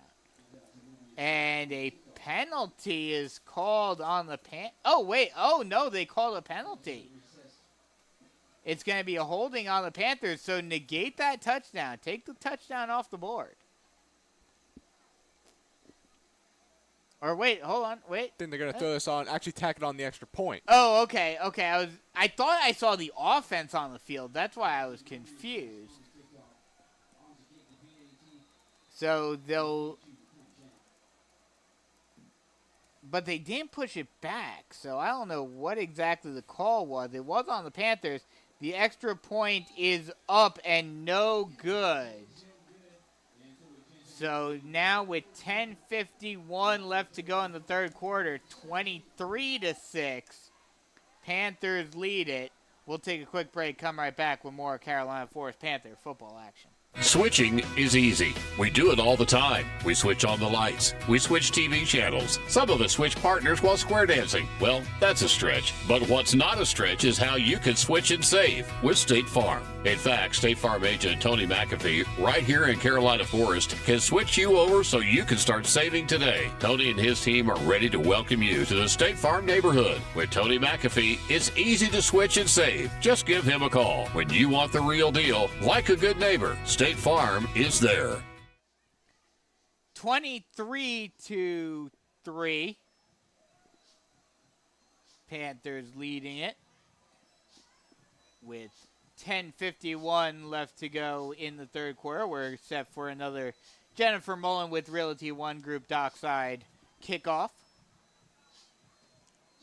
And we're going to see this penalty tacked on the kickoff as they're all the way back up that's on the why 25. that's why they didn't move the extra point back. I guess Socastee decided to take the yards on the kickoff. So this will be even further back than an NFL kickoff. It's way back there. Way back there on the 25-yard line of Carolina Forest. But for the Panthers, like we mentioned coming out of the half, just being able to get your game plan going, you like to defer so you get the ball. You see really what you have. You run your offense. They did that to perfection, putting one in the back of the end zone, and making it a 3-score lead. This is a high kickoff fielded at the 34-yard line, trying to find a lane, still on his feet before finally getting taken down in Panther territory at the 49-yard line. A good kick return. That kick return by Hayes Weaver. There is a flag, however. Flag came in after the play, so this may be a personal foul that will, depending upon who it's against, may negate a bit of that good kick return. It looks like it might be on the Panthers. It's going to be an unsportsmanlike on the Panthers, so that pushes Socastee up even further, and they're already in prime field position to start off this drive, starting the drive at the Carolina Forest 34-yard line. And with that, you're just allowing them to start off a drive, like you mentioned, at the 34-yard line, and that's unacceptable, especially when it comes down to a call such as that. We mentioned earlier, you need to eliminate that as much as possible. Not only do you not eliminate it, you allow the Braves right back into this, starting a drive at their own 34-yard line. Shotgun set, trips on the far side. Royals, high snap, 3-step drop, getting some pressure, steps up into the pocket, but gets taken down from behind. A great tackle by Jaden Peak getting into the backfield for the sack. And he has been busy tonight. He has. He has been flying around, making plays, been working all offseason, and now he's coming out and proving exactly where that work has gone. Just a huge sack. He gets off the line so fast, gets in the backfield, brings Christian Royals down. A big play, especially after that penalty on the kickoff. So that'll bring up a 2nd and 12. Shotgun set, 2 wide on either side. Actually, they'll go pistol. Snap, hands the ball off. Trying to find a lane, but Godfrey is taken down after a gain of 1. Good job by Jalen Weinglass with the tackle and avoiding Godfrey from getting any more yards other than just getting back from the original line of scrimmage. And early on to start off this half, this Panthers defense looks explosive. They're running around. They're making plays. They look hyper, and they look ready out there. Shotgun set, 3 wide on the far side. They'll hand it off once again, but again, this time a prowl of Panthers right there to stop Godfrey in his tracks. And they will say he might have, they're going to say he just got back to the line of scrimmage. Thought for a second they might mark him about half a yard short. But either way, it's now 4th and 10 from the 34-yard line, and I would imagine this is a little too far this time for DeVoe. I think they're going. They're not kicking. No, they're going to go for it. Because it's too, that's what I'm saying. It's too far for DeVoe to kick a field goal, and it's too close to punt it away. They'll run a play-action pass, keeping himself as Royals. He'll throw it on the run, and he will get sacked, and the Panthers will take over on offense at their own 41-yard line. They're just flying around. I believe that was Carson Kwan coming down from the free safety spot to maybe run a little secondary blitz. He gets down there. Christian Royals has nowhere to go with this ball, but he can't just throw it away. Yeah. Obviously, 4th down, trying to make something happen. Although it would have been better if he just threw it away because at least, yes, you would have still had the turnover on downs, but you wouldn't have lost the 5 yards. That's exactly right. And now Panthers are set up after having a huge offensive drive to start off this half. A big defensive hold as well. Panthers get the ball back on offense. Shotgun set, 1 wide on either side. Mullen takes a snap, hands it off to Fox. Fox finds the lane. He only had a couple of men to beat, but he does finally get taken down from behind right at the line of scrimmage, or at the line to gain, and just gets enough for another Tony McAfee State Farm Carolina Forest 1st down. And they're going right back to this run game, trying to get it established, trying to get it quick fire, keep moving the ball. Was so efficient on the first drive coming out of the half. They're going to try to go right back to it on the second drive. Panthers get the ball into Socastee territory after 1 play on this drive. Snap, hands it off to Fox again. Fox bounces it to the outside before going forward, and getting it out to the 42-yard line. That'll be a gain of 6 for Fox, and it'll set up a 2nd and 4. And he is just shy of 20 touches on the night. 171 yards for Fox. He's been busy tonight, and he has been making moves out of the backfield, just turning up, finding these holes. Once again, Fox this time tries to keep it inside, but this time the hole closes up, and he will only get a gain of 1. That's good for his Actually, 20th that touch was of the night. that was actually Javier Higgins on the carry that time. Saw him get involved earlier, going Yeah. right back, letting him do some second touch of the night. Fox coming back onto the field this time for a 3rd and 3.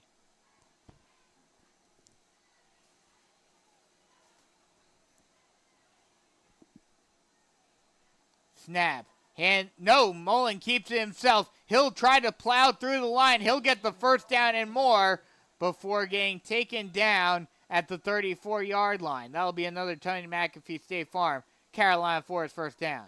And he has been very efficient in the run tonight. And it looks like they're going to say that Mullen fumbled it. Waiting to see on a call to see who got the ball. Oh, no. Wait. Yeah, they're going to say that Socastee came up with it. So a huge break for Socastee as they force the turnover on the Mullen read option.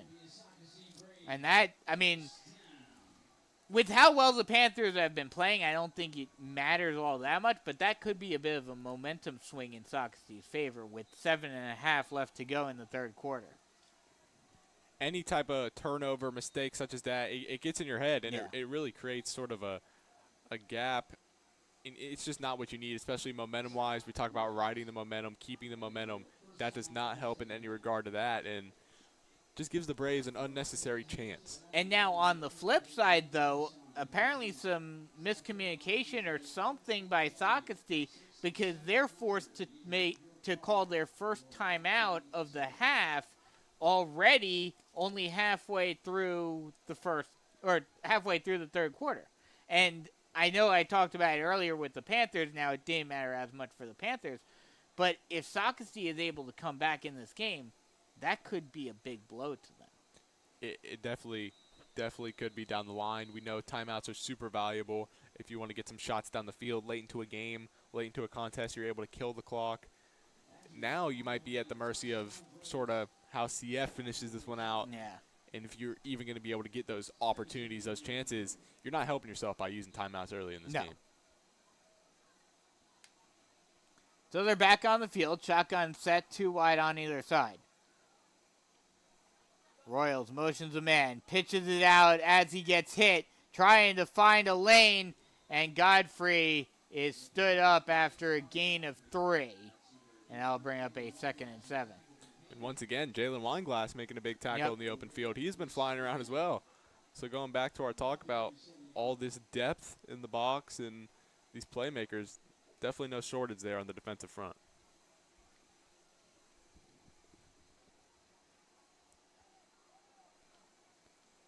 Second and 7. Ball on the 37-yard line. Shotgun set, 2 wide on either side. Royals, low snap, runs the jet sweep, hands it off, trying to find it, get around the corner is Goswick, but he'll get stood up in the backfield for a loss of 5, and a great play by the Panther defense reading the jet sweep and taking Goswick down for a loss. That was Brody Bailey all over that, coming down again from that free safety spot, sort of comes down and fits up with Goswick, doesn't let him get anywhere, and just makes a great tackle. And I believe there's a flag because it's going to be a face mask on the Panthers. So unfortunately, it was a good play, but unfortunately got a little bit of face mask. And that will push Socastee up a little bit instead of losing a few yards. Now it will be a 2nd and 6. Make that a 2nd and 5.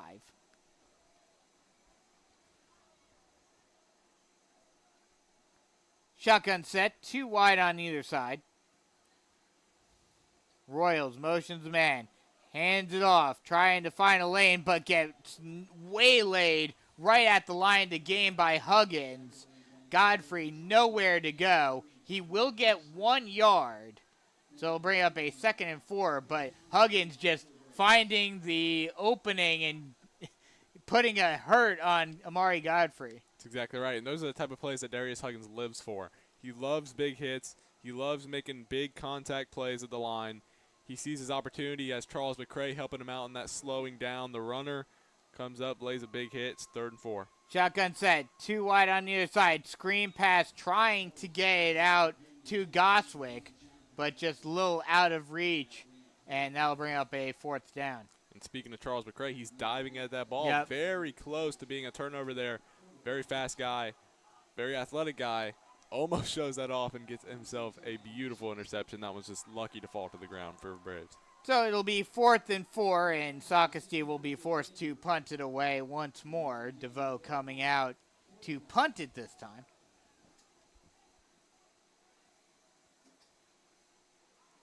Good snap. DeVoe gets the punt off. Fair catch will be made at the 26-yard line, and that's where the Panthers will start on offense. A little more methodical, not much more defensive battle thus far in the second half. Minus the Jaron Fox touchdown run. He's been the key for the Panthers thus far in the second half. He's been showing it off once again. And you got to imagine they're going right back to him to start off this drive. He's been so efficient. Run works so well. You let Mullen sort of keep it on a read option. He fumbles. You got to imagine going right back to your sure man and Jaron Fox for the rest of this drive. Shotgun set, 2 wide on the near side. Low snap, hands it off to Fox. Fox tries to find a lane, but gets stood up right at the line of scrimmage. And he just had nowhere to go. Does get a gain of 1. He's just able to get enough for 1 yard. But the hole closed very quickly. And Fox had nowhere to go. So it'll bring up a 2nd and 9. And that touch marks 20 for Fox on the night.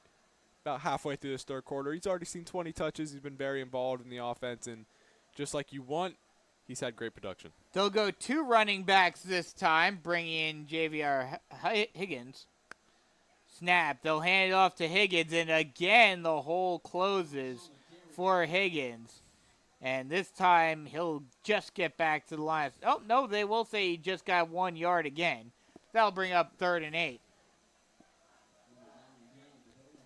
Going to see what Patrick Mullen talked to him again, obviously pregame. Said he's ready to throw the ball. He wants to throw the ball. And I imagine 3rd and 8, this is where you're going to see that type of play. You're going to wait for your development, your guy to get open. I really like Hayden Souls on the near side, playing in the X spot right now. Quavon is over on the Y side, on the far side in the Y spot. So got some options here, 3rd and long. Shotgun set, 2 wide on the other side. They will go past, but they'll just dump it off to Fox. Fox will get the 1st down and more before getting pushed out of bounds at around the 40-yard line. We talk about the pass game, that works. They'll say he got pushed out at the 39, but that'll be enough for another Tony McAfee State Farm Carolina for his 1st down. Yeah, like you said, not exactly a, real pass, down the field, but just a little, not exactly a screen pass, but just a dump off to your running back and get Jaron Fox out into space and let him use his legs to get the 1st down. Keep the chains moving. Shotgun set, 1 wide on either side. Thane gets moved from near side to far side, as does Ober. Hands it off to Fox. Fox finds a lane. He's got some space, and he'll get the 1st down and more before getting taken down at the 44-yard line of Socastee. And that'll be enough for another Tony McAfee State Farm Carolina for his 1st down. And just like that, you get it to him on the little halfback slip, the play previous. Let him run for the 1st down. He's looking explosive. He's been making plays tonight. Go right back to him, a rip of 16 yards, push it into Braves territory. Now you're starting to move the ball. You're starting to feel good. And a touchdown here, you sort of puts this game away a little bit. Doesn't completely ice it, but very close. Put it very far out of the reach for the Socastee Braves tonight. Panthers here, they're trying to ruin some homecomings. Yes. They did that a couple of times last year, so. It's very interesting scheduling Carolina Forest on homecoming. They have a lot of trust in this team. They want to see an upset here. That's what they want to see. Yeah. But right now, it's not trending their direction. Shotgun set, one wide on either side. Mullen motions Thane over to the far side. Snap. Hands off to Fox, and he gets blown up in the backfield. And for the Braves, that's the type of pursuit you want to see on Jaron Fox. David Cavalli coming in from that inside linebacker position and just blowing up Jaron Fox in the backfield. That's right. He's been having so much success all night. They finally get a successful stop on the run, blowing it up, not letting Jaron Fox go anywhere. And luckily for the Panthers, they said forward momentum results in only a loss of 2. So it'll be 2nd and 12. And if you're a Panther, you're all right with the loss of only 2 there. Shotgun set, one wide on either side. Mullen, two-step drop, looking down the middle of the field, throws it, and it is caught by Ward, and he'll get wrangled out of bounds right around the line to gain. And looks like they're going to give him enough for another Tony McAfee State Farm Carolina Forest first down. Finally seeing that passing game implemented a little more to start off this half. Patrick Mullen, great strike to Quavon Ward, who's just able to get right at those chains. Move it. Now you imagine go right back to your run game, and Jaron Fox capitalize off that punch.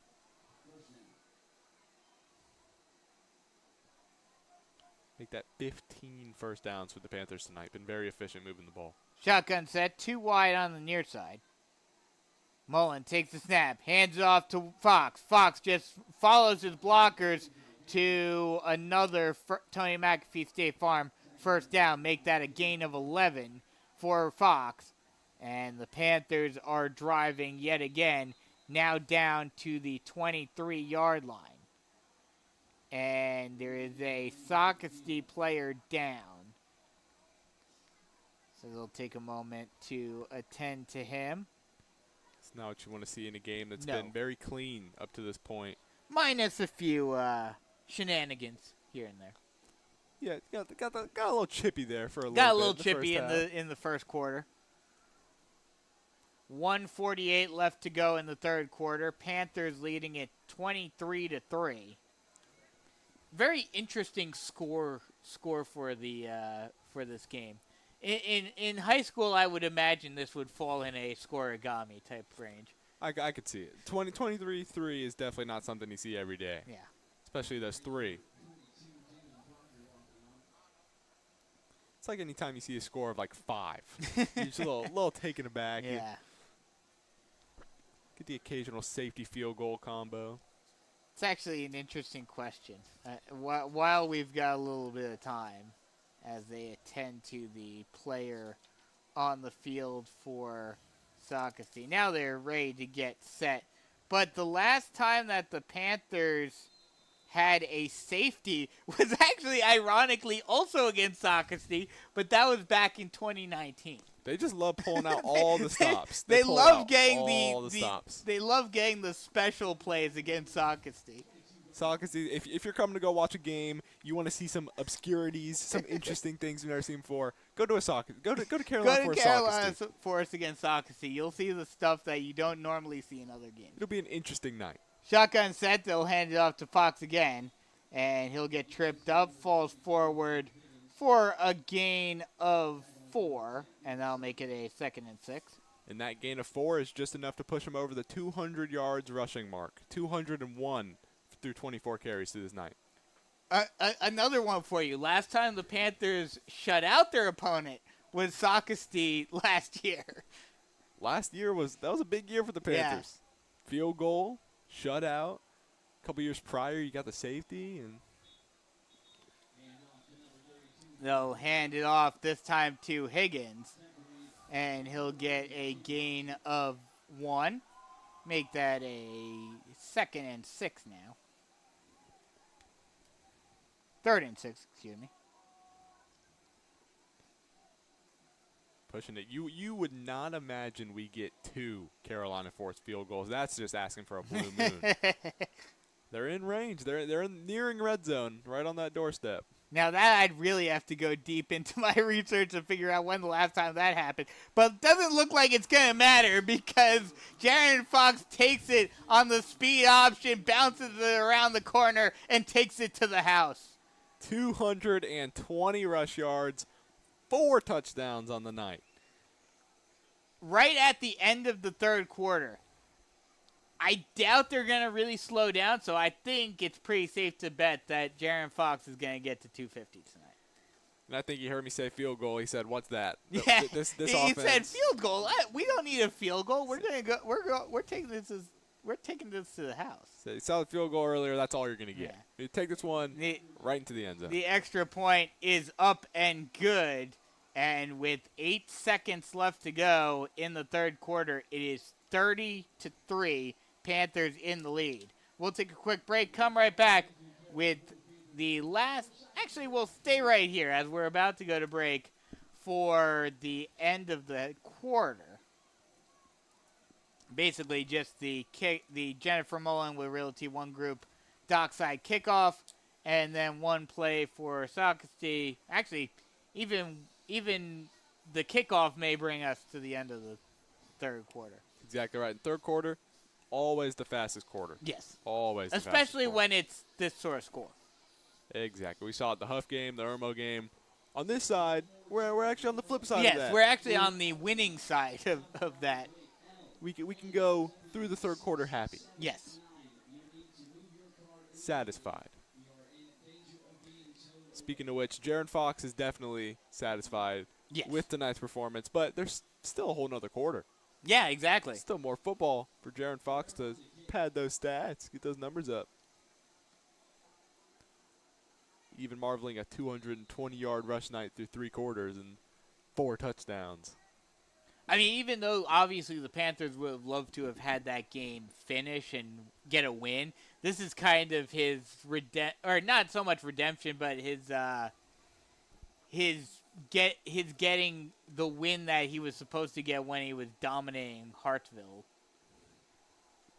As they will take it down the field on the far sideline before finally getting pushed out of bounds at around the 36-yard line. And that will take us to the end of the third quarter. Panthers up 30-3. We'll head to break and come back with the final quarter of action here in Socastee, here on the Carolina Forest Panther Football Network. Jennifer Mullen with Realty One Group Dockside is a 31-year resident with 18 years of experience representing both buyers and sellers. Jennifer has extensive knowledge of the Grand Strand real estate market and especially the Carolina Forest area. If you're ready to kick off your home search, contact Jennifer Mullen at yourcoastalrealtor.com. Again, that's Jennifer Mullen at www.yourcoastalrealtor.com. There was a penalty on the kick return that they called after we went to break. It was a holding on Socastee. So that will push them back a little bit. And so Panthers, I think they're pretty much in the driver's seat at this point. But you know, do we potentially see any backups tonight? Do we potentially see Cameron Long? I wouldn't be surprised next drive. We see Cam Long in there. We see Nixon Cone. We see maybe a Tristan Green elevated up for the backfield. Now that's the big question. Is Jaron Fox night pretty much over to where he may not hit that 250 mark?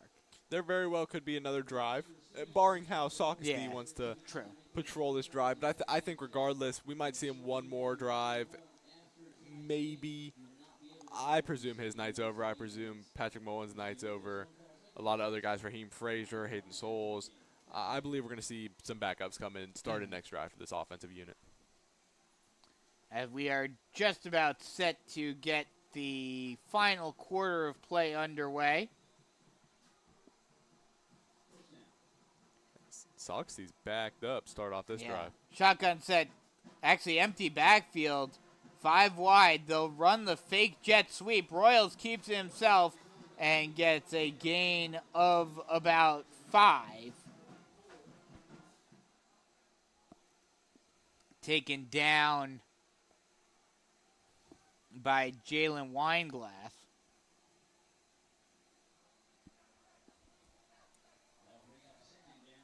So they'll bring up a 2nd and 5. As Socastee right now is just fighting field possession, have no momentum going, and they're just not in a prime position to sort of take over this game. All the way back up their own 15, 2nd and 5. Shotgun set 2 wide on either side. Pressure coming, and Royals gets taken down. The sack. Again, the Panthers getting to Royals. And again, that is, I thought it was Joseph Dial, but it was actually number 32. I think that was Roman Fisher there in that Yeah. backfield. Roman Fisher, big number 30 there. Punter. Have him at punt. You know, he has a big leg. He's obviously presumably the linebacker. He comes up, makes a big hit there on Christian Royals. Now Soxie's back up 3rd and 10 at their own 10. And now the Panthers might be able to put their offense in some prime field position. And there is a timeout called by Socastee, I believe. Believe it was. Yes, it was. Their play clock was 10 and towards 0. Hitting there, not even lined up yet, set 3, 2, have to take the timeout. Yep. Can't take the delay game, backed up at the 10-yard line. And I mean, at this point, I think the game's all but over probably, not wanting to jinx anything, but, you know, at this point, I don't think the timeouts matter as much. That's exactly right. You mentioned earlier when they had to blow one earlier in the 3rd quarter. They blow one here. 10 minutes left. They have 1 timeout remaining, and if they were going to pull off anything improbable, that's sort of out the window now. Yeah, exactly. Myrtle Beach leading Conway 17-0 now. So not really all that surprising. Both of the teams that were expected to be 1 and 2 of some order in Region 6-5A in the Super Beach region are winning tonight. So that matchup in a couple of weeks on the 25th, looking more and more like that's going to be the game to watch. They'll hand the ball off, trying to get a little bit of distance from their own goal line. Godfrey gets taken down after a gain of maybe 2. And that'll bring up a 4th and 9. Don't know if For Socastee.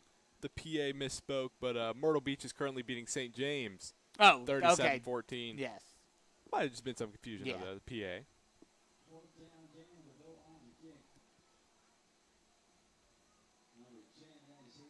Believes he meant to say North Myrtle is currently up 24-8 on Conway. Snap. Punt is up from DeVoe. And Hayden Souls will just let it roll. It'll take a bit of a Socastee roll. And we'll be downed at the Carolina Forest 45. And that's where the Panthers will start their next drive on offense. Will be interesting to see what kind of offense the Panthers come out with, if they do decide to bring in some backups or it's still the starters. It does look like we are getting a Cameron Long sighting. And it is Javier Higgins out there at the running back position. So Jaron Fox, his night may be done, and he might not get to 250. That's right, and I definitely am not shocked seeing Cam Long out there running this offense for the final 9 minutes and 39 seconds of this game. Long takes the snap, hands it off, and Higgins just gets stood up in the backfield. No whistle, and finally taken down, and that's going to force the Panthers back even further. They will say forward progress was stopped at the 38-yard line. So a bit of a fortunate break for the Panthers, as it's only a loss of 7 I say only a loss of 7. It could have been much more.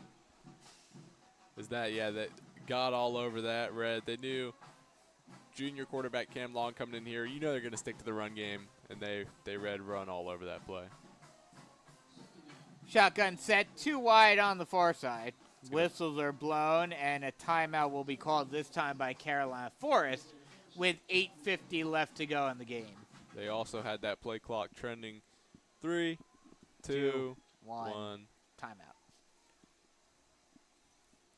Delay games have been an issue for the Panthers so far. Yes. Three throughout this contest. Would have made it 4 there. And that's one thing moving forward. You know, obviously next week against St. James they shouldn't have any issues.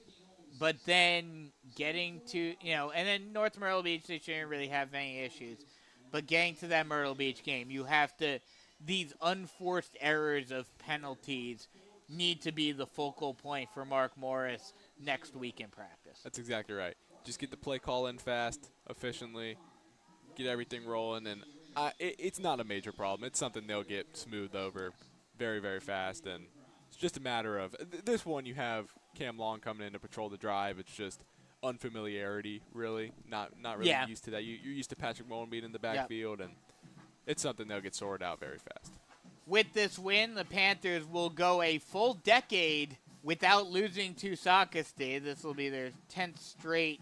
Well, not quite, because they played Socastee twice in 2020, or 2021 rather.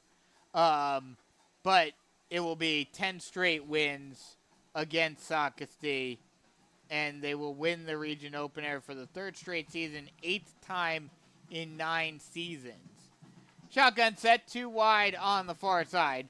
Mullen takes a snap, Long takes a snap, hands it off to Higgins, and he will get taken down after a gain of maybe 2.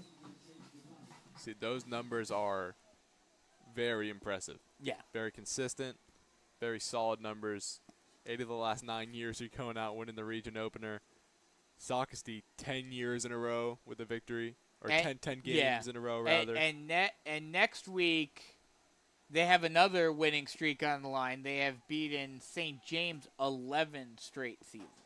So that streak's already in double digits, and Coach Morris has done a phenomenal job throughout the region of winning consistently, making it profound, and really building a reputation here at Carolina Forest that they're a consistent top dog, especially now with the new beach region, year after year. And it looked like there was a penalty originally on the Panthers. They moved the ball back and then decided to move it back to the original spot. So not sure what happened there. But either way, it is 3rd and 15.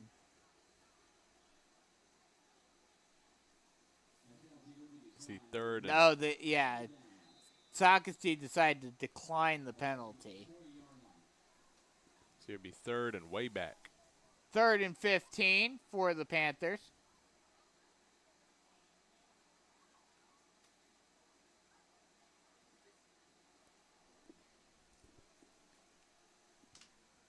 Be very interested. Put the ball in your hands of Cameron Young and see what he can do. Cameron Long launches it down the far sideline, trying to get it to Ward, but it's incomplete. And they're going to say he caught that ball on the sideline. Oh, wow. I did not think he caught that, but they will say he was able to get his foot down and make the catch along the sideline, and it'll be another Tony McAfee State Farm Carolina Forest first down. Panthers now down to Socastee's 38-yard line. That's a beautiful job. He's getting his feet down and making a play on that sideline. 68 receiving yards for Quay Ward tonight. He's having himself a very nice game, very respectable throughout the air. And now finally, and this is very surprising, Christopher Livingston's out there. High snap. They will hand it off to Livingston. Livingston just follows the pile and falls forward for a gain of 6. And we talk about just letting him play, letting him be out there with his guy, senior year, letting him get some touches, make something happen. Coach is sort of listening. Let him out there. Let him play. Let him run. You know you have this game away. Let your guy see the field, and it's a great moment out there for But Chris at the Livingston. same time, with this game pretty much all in hand, do you really want to risk the potential for injury? I would say if he, the player, as Chris Livingston, if he wants to be out there, if he wants touches, let him. I would say let him go out there and get touches. A defensive holding will push the ball up even further for the Panthers. They are now in the red zone. It'll be 1st and 10 from the 18-yard line. You know Chris Livingston, the only thing he has in the back of his mind, he's shutting out injury, he's shutting out anything negative. He just wants to touch the ball. He wants to be a running back in this system. He just wants to play the game he loves. They're going to let him do exactly that. Shotgun set, one wide on either side.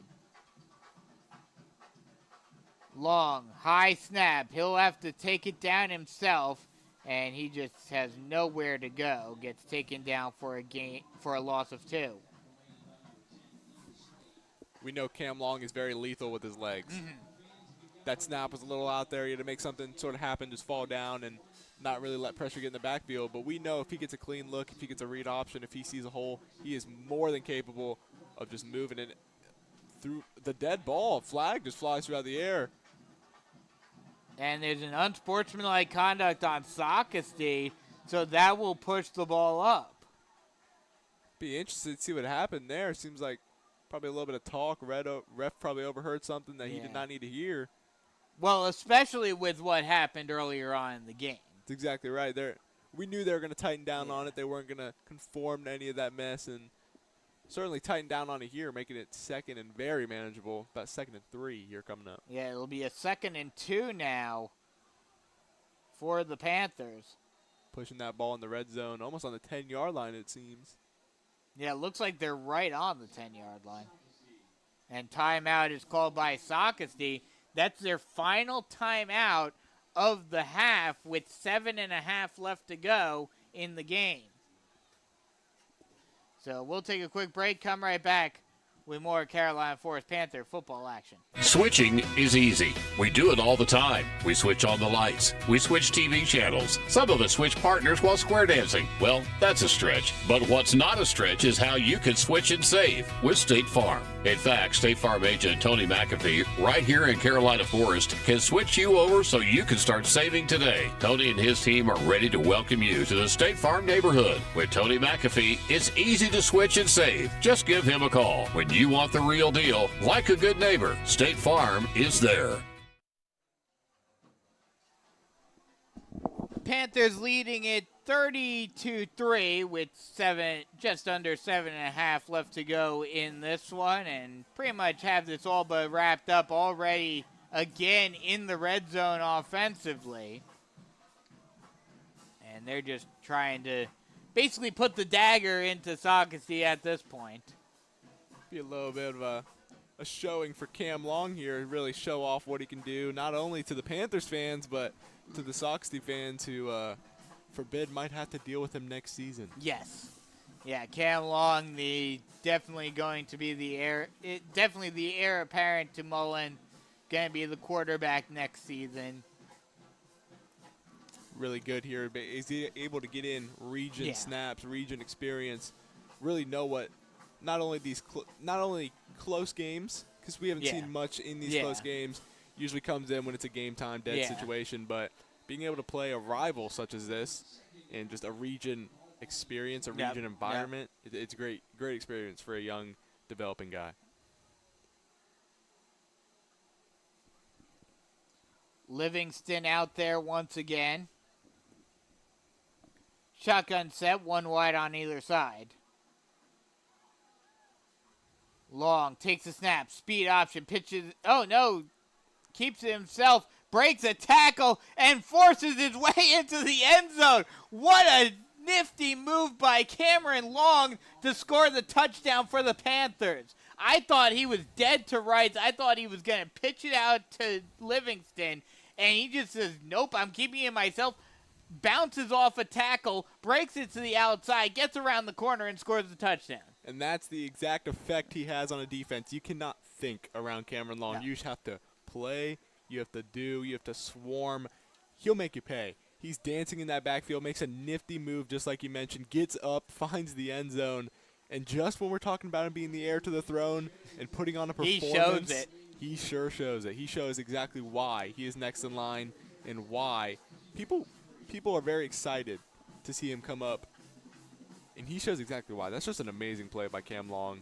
Gets it in the end zone. Leads a commanding drive. He had a 22-yard dart on that drive as well. He's been putting together some nice plays during dead time this season. Keon Jan puts the extra point up and good. And with that, it is now 37-3, a 34-point lead for the Panthers. I'm pretty sure I can say dagger now. Yeah, dagger. Yeah. Yeah, you're right. 7:15 left to go in the game. I mean, yeah, maybe Socastee scores a touchdown, but no. I think it's pretty much all but over. I think a touchdown here for him would be their Super Bowl. Just trying to see anything other than 3 points on the board for the final. They didn't get shut out. They can hang their head on that, but definitely want a little more than 3. Your only points coming off that field goal, especially in high school, is not that greatest look.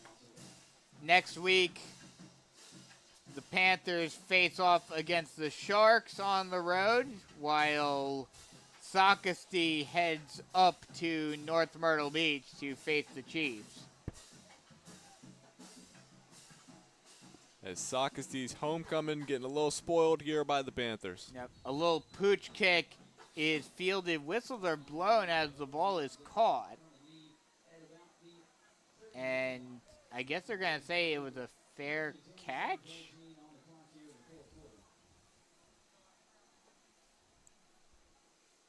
They're going to mark it at the 30-yard line. I guess they're going to call that it was fair caught at the 30.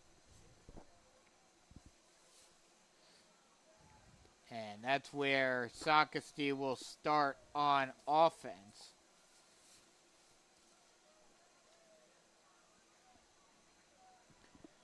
Pistol set, 2 wide on either side.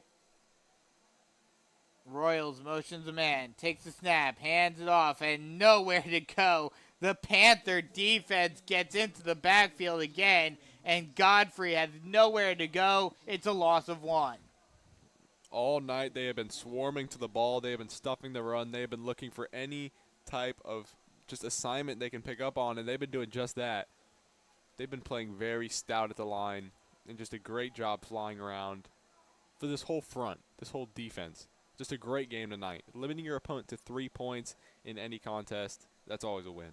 Shotgun set, 2 wide on either side.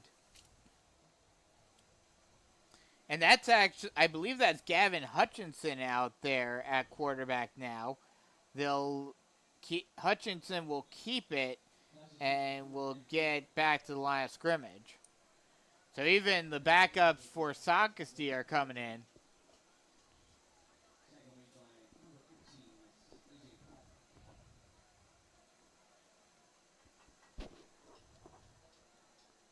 So that'll bring up a 3rd and 11. Definitely a big bounce-back week for Carolina Forest.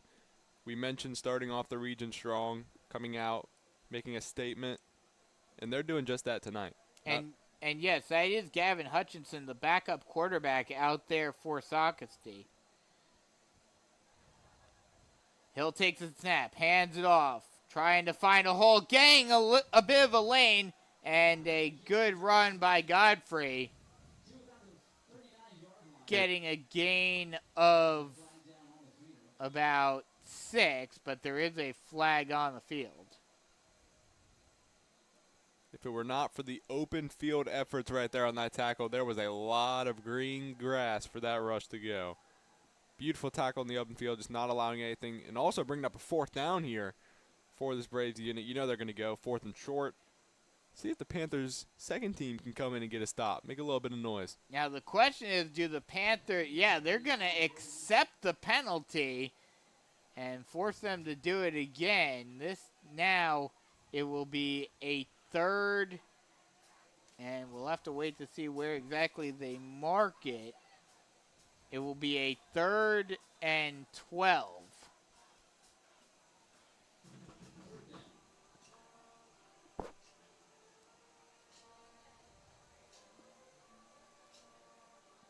Pistol set, bunch trips on the near side. Hutchinson takes the snap, hands off, trying to find a lane, but a prowl of Panthers are right there to stop Godfrey after a gain of a few. That'll bring up a 4th and 7. As we see, even the Panthers' second team defense is starting to swarm up against the run. They're fitting up nice. All week they've been practicing. No Socastee's a very run-heavy offense. Just getting up there, getting in your face, fitting up, disrupting the run. And they've done an amazing job all night just taking away that run. As we see, anytime they sort of got some momentum going with the run, they were easy and right back to going up, fitting up, matching up very well in speed, strength, getting in the backfield, and just not allowing anything for the Socastee Braves offense. 4.5 minutes left to go. Low snap, almost disaster for Socastee, but they are able to get it away, and it'll take a Socastee bounce, be stopped at the 26-yard line. And that one, I'm not sure how that wasn't blocked. Yeah, I was thinking it looked like it was about to be blocked, but he was just able to get it off. And the Panthers will start their next drive at their own 26-yard line. Just under 4:20 left to go in the game.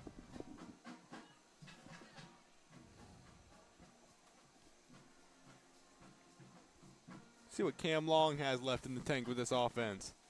Still about 4 minutes left. Led a commanding touchdown drive. First drive in the game. Second drive out there. Why not do it again? See what you got. Shotgun set, 2 wide on the far side. And a little trickeration. Long rolls out to his right, throws it on the run, but it'll go out of bounds.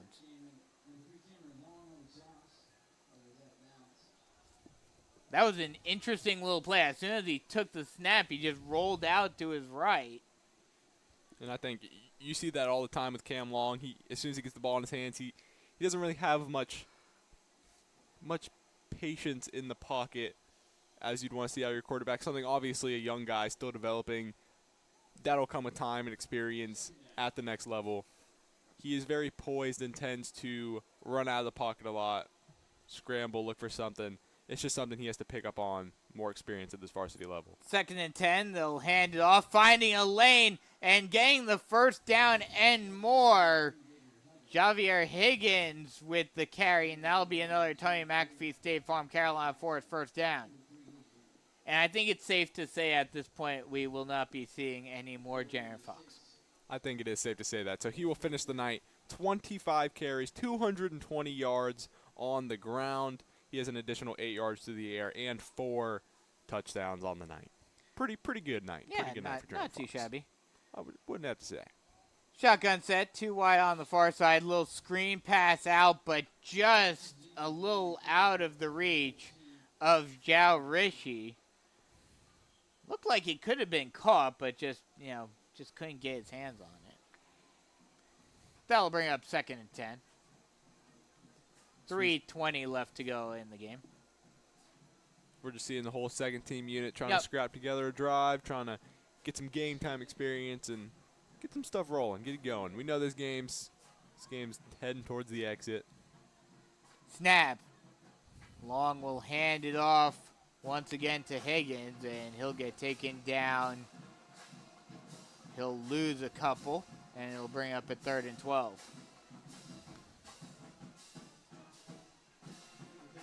See the Panthers' second team backed up behind the chains a little bit. 3rd and long. Gotta see this ball is going right back in the hands of Cam Long. See if you can make another pass play downfield. You want to keep moving the ball and keep your young guys on the field. Just keep them rolling, keep them developing. 3rd and long. 3rd and 12. Ball on the 38-yard line. Shotgun set 2 wide on the far side. They'll pitch it out on the speed option, and Higgins takes it all the way down to the Socastee 35-yard line. What a huge speed option, and Cameron Long ran it perfectly. And that's just a big rip of 28 yards right there for Javier Higgins. Talking about 3rd and long backed up. Do you think they're really going to go to the air, especially this late in the game? No, absolutely not. They pitch it out, let Javier Higgins run. First down, deep into Braves territory. Shotgun set. 2 wide on the far side. Long motions a man. Jet sweep. Hands it off to Rishi. Rishi finds a lane. He could go, but gets pulled down from behind by a tribe of Braves. But he will get another Tony McAfee State Farm. Carolina Forest first down and get it into the red zone. So we see there is a flag on the field waiting to see. Looks like some refs are going to come up and discuss this one. This may be a holding. This may be coming back. Might see why Richie had a little bit of lead space going up the field there. And, yeah, the Panthers' offense is walking backwards. And this will push them way back. Be about first and Carolina Forest. Yeah, about first and from here to Carolina Forest. It sounds about right. First and 20. A little bit of a road trip to go to get this marker. First and 20, ball on the 45-yard line of Socastee. They'll put Rishi in the backfield, so they're gonna victory formation it now. That's an interesting set out there. Yeah. I was wondering what they were doing for a second, but then I figured it out. I was like, oh, yep, they're going into victory formation. And that'll be the first kneel down. They'll have to do I think 2 more. This game just over a minute remaining, 1:05. Yep. So this clock continues to tick. Yep, we've hit the minute mark just now. And all these kneels really might take us back to Carolina Forest. Time to get out of here, 4th and 30. Especially because for some reason I still don't understand it, though. In high school, they still do it in the shotgun formation. That's just a disaster waiting to happen. Exactly. That's why. See Javier. And that will be the last snap, as they were able to run it down to 37 seconds on the game clock. So that will be enough to end this one. Your final score, 37-3. The Panthers finish off this game and start their region play on a high note in the first year of the Super Beach region. Panthers jump up to 2-3-1. Socastee falls to 2-4. Next week, the Panthers head down to Merle's Inlet to face St. James and try to continue their strong start in region play and continue their strong play against against St. James, looking to extend their 11-game winning streak against the Sharks. Any final thoughts? Thought the Panthers did exactly what they needed to come out here and win this game. Not only did they win on the scoreboard, they won morality-wise, momentum-wise. Yep. Come out, you got your run game going very, very well. Jaron Fox going for over 200, 4 touchdowns on the night. You got the passing game involved when you needed it. And overall, just a very solid game here for the Panthers, winning their first region matchup 37-3. Yep.